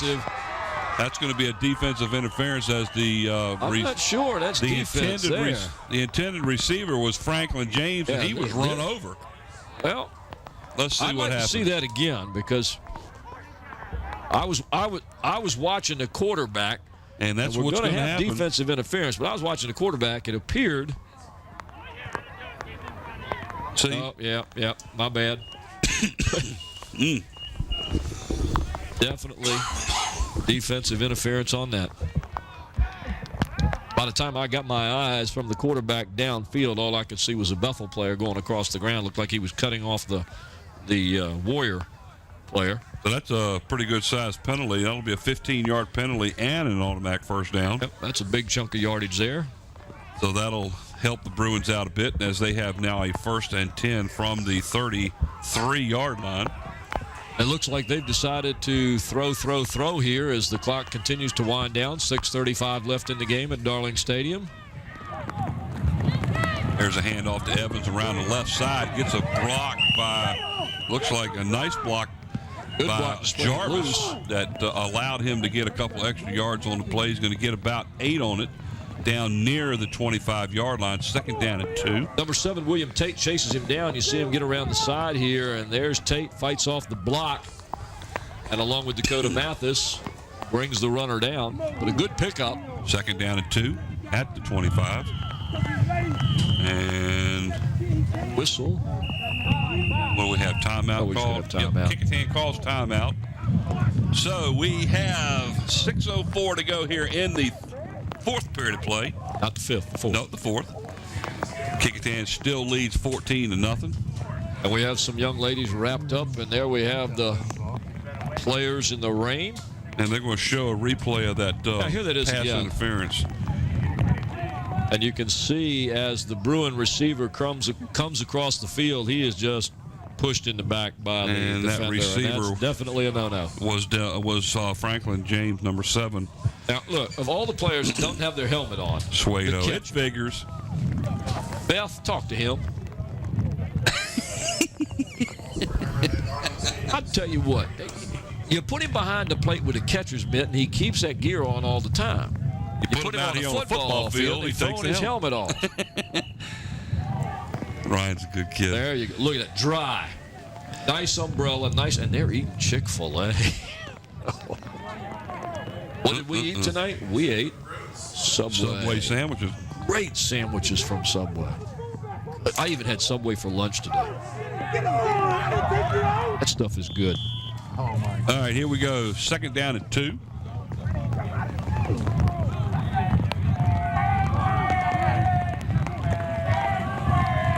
There's a handoff again to Evans. He's fighting his way down to the 20, down inside the 20, close to the 19. That's a gain of about 6. Good for a first down as the Bruins move the chains again.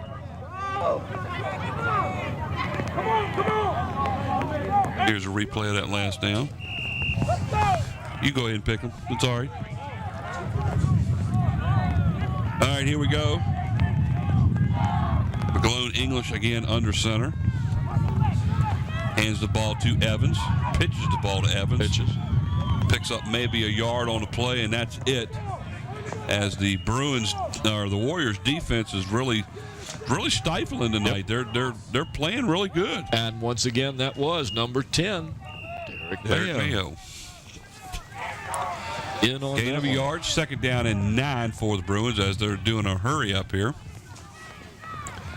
Hand it off to Evans again. He's down near the 15, inside the 15, down near the 13-yard line. Let's see where they mark it.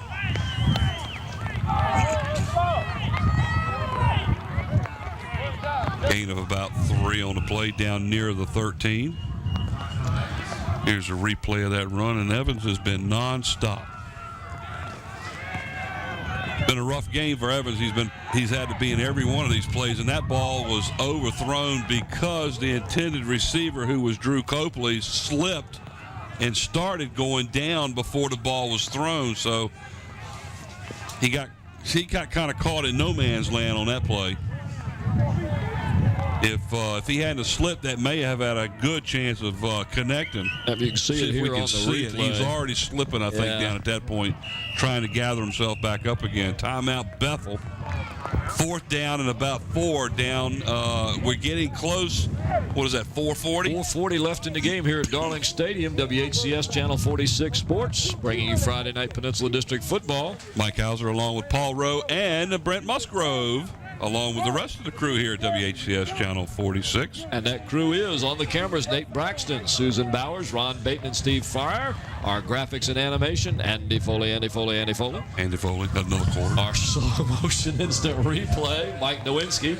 The camera control operator, Sarah Myers. Our production assistant, getting all wet out there tonight, Renee Camden. The audio and chief engineer, who you got to look at tonight, ladies and gentlemen, from out of the truck, Don Sorrells. The director and producer, Scotty Bowers. And like Mike just said, up in the booth, I'm Paul Rowe, Mike Hauser, along with Brent Musgrove. Don't forget our player of the games, too. They come from, games are coming up, supported by the Tidewater Team Sports, located at Cannon Boulevard in Oyster Point. It's a rainy night in Hampton. David Chubb and Terry McNamara. What a great job they've done. Night in Hampton. Oh, Lord, I feel it's raining all over the world. 4th down now. McGlone English back to throw. A little swing pass. Not there. That one again was intended for Copley. Overthrown again. So, I thought that might have been intended for Antoine Jarvis. Looks like he cut the wrong way. And could have been. It could have been based on what McGlone English's reaction was. Yeah, it could have been. He turned around to the coach and made a move, and that's exactly what it was. His receiver out there stopped and went over top of Copley. You see, number one, he cut to the inside, and the pass went to the outside over Copley's head. Of course, a lot of the pass has been going over everybody's head. Hello, folks. Yes, you've only got a few minutes left to go in this game. You'll be dry shortly. So here we go with Kecoughtan taking over the ball with 4:40 to go. How come the clock didn't run after that play? It was 4:40 before that play went off and no time went off. Clock has stopped. Now it's running. Here we go. Uh-oh, fumble. Bethel has it, or do they? Yes, they do. As it looks like Earl Peoples, after the snap, just lost control of the ball. Bethel has it. Of course, Kecoughtan's saying they do, but that ball was definitely in the hands of a Bruin. And that looks like number 60. Is it 60 on the recovery? See. Right here. You can see, once again, they have a problem with the transfer. Let's see who this is coming in. Might be 68 or 69 because he's standing right here and he won't turn around. I can't see it. It's 43. I believe it's number 43. That's who came around from the inside, circled the ball, and brought it into him. It was number 43. Number 69 down there is the one taking the accolades on the sideline, so I thought maybe he was the one that got it. Maybe he's the one that stripped the ball loose, but 43 is the one that ended up with it. That was Marcus Copperwood. Gerard Colbert was in on it, too. 1st and 10, Bethel inside the 10. 1st and goal, hand off to Evans off the left side, inside the 5, down to the 2. So Bethel has their closest opportunity to score again. Let's see if they can do it without turning the ball over. Without having a penalty. Watch this play. Evans just fights for the extra yardage. They just can't bring him down. See him hit once, twice, and look at him. He'll get 3 more yards after being hit. Here we go, 2nd down and goal, handed off to number 11. Whoa. He is hit quick, Trenton Blow, and he ends up losing about a yard or two. Back to the 4th, so instead of going forward, to go backwards on that play. Mike, that tough Warrior defense there just swarmed right to the ball carrier and just kept pushing him back into the far side. They weren't going to let him get any forward motion at all.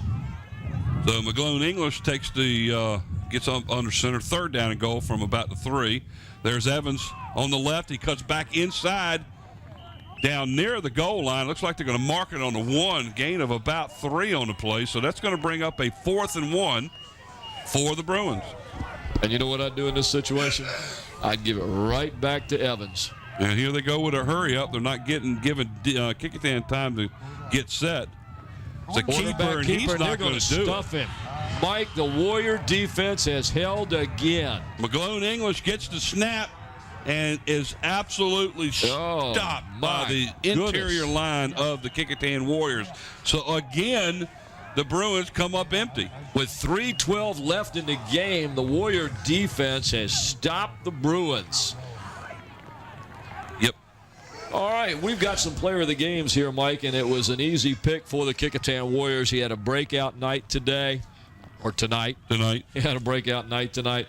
The player of the games. And we'll get those up here in just a second. Here they come. Here they come for the Bethel Bruins, the quarterback, McGlone English. And for the Kecoughtan Warriors, Elvon George. Elvon George, of course, with over 100 yards rushing, including the 80-yard touchdown that he had.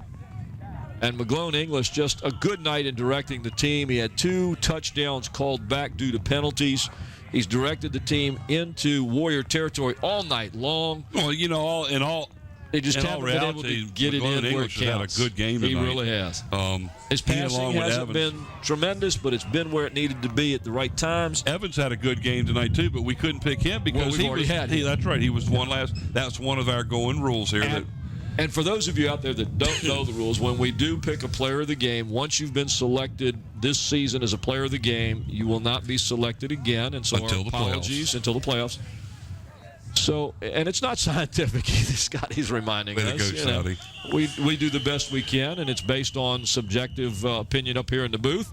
And, even though Evans had a great game, he was a player of the game before, so we give it to the person that we feel had as a good game tonight. Timeout by the Bruins. That will give the Bruins one more. That was their last timeout, so they can't stop it anymore. No. And we're down to 2:20 to go here in the game. Bruins trail 14-0 over Kecoughtan Warriors. Over the Kecoughtan Warriors? They trail over the Kecoughtan. Over and under. They are trailing the Kecoughtan Warriors 14-0. Yep, the rainbow has. Bluebirds fly. The only way we're going to see a rainbow if the sun comes out. And the way it's raining out there, the sun's not coming out tonight. Why? Tell me why. I'm glad they cut your microphone down on that one.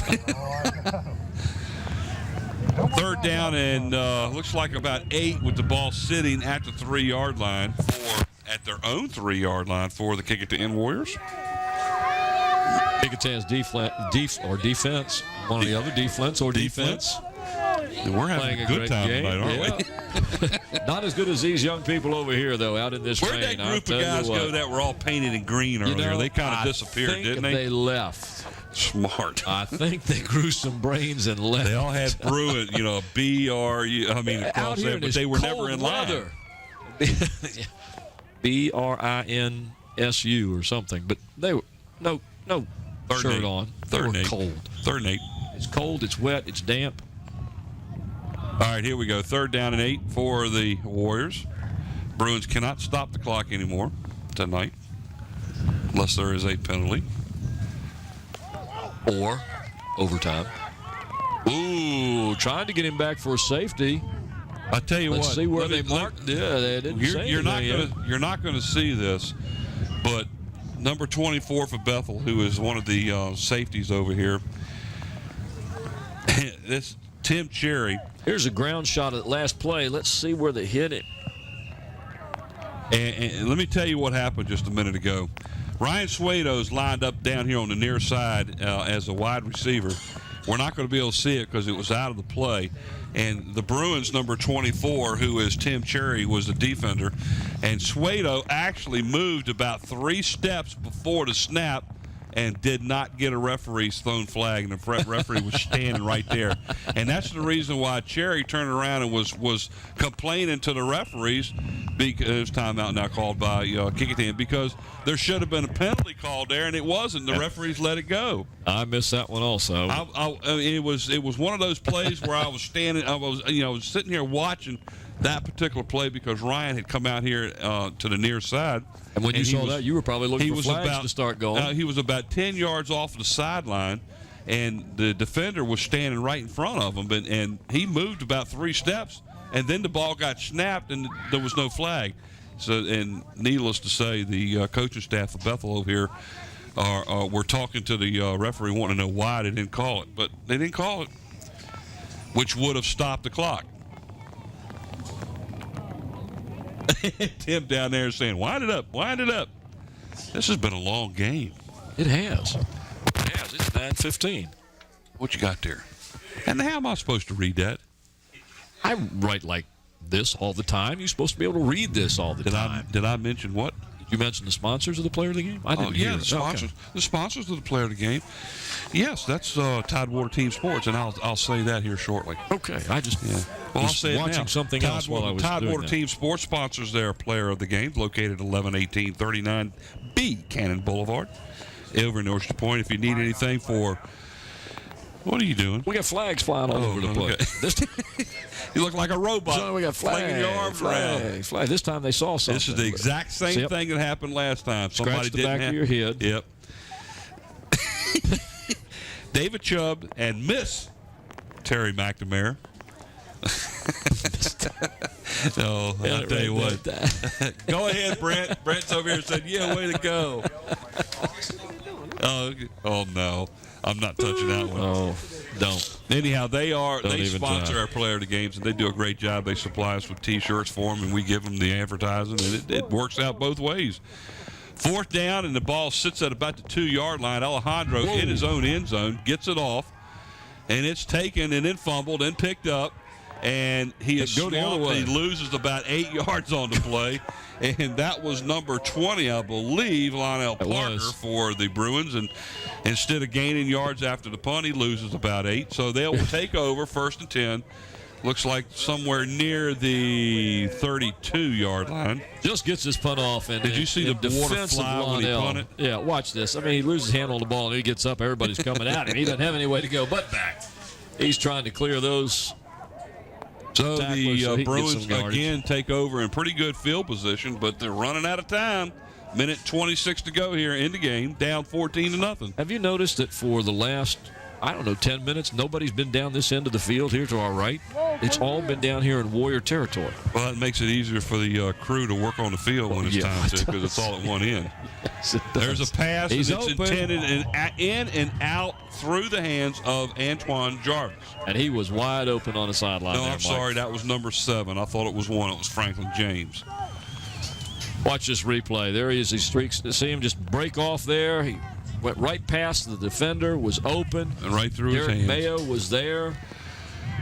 Good Just play couldn't by bring it in. good play by our quarterback player of the game, Mr. Harris McGlone English for the Bethel Bruins.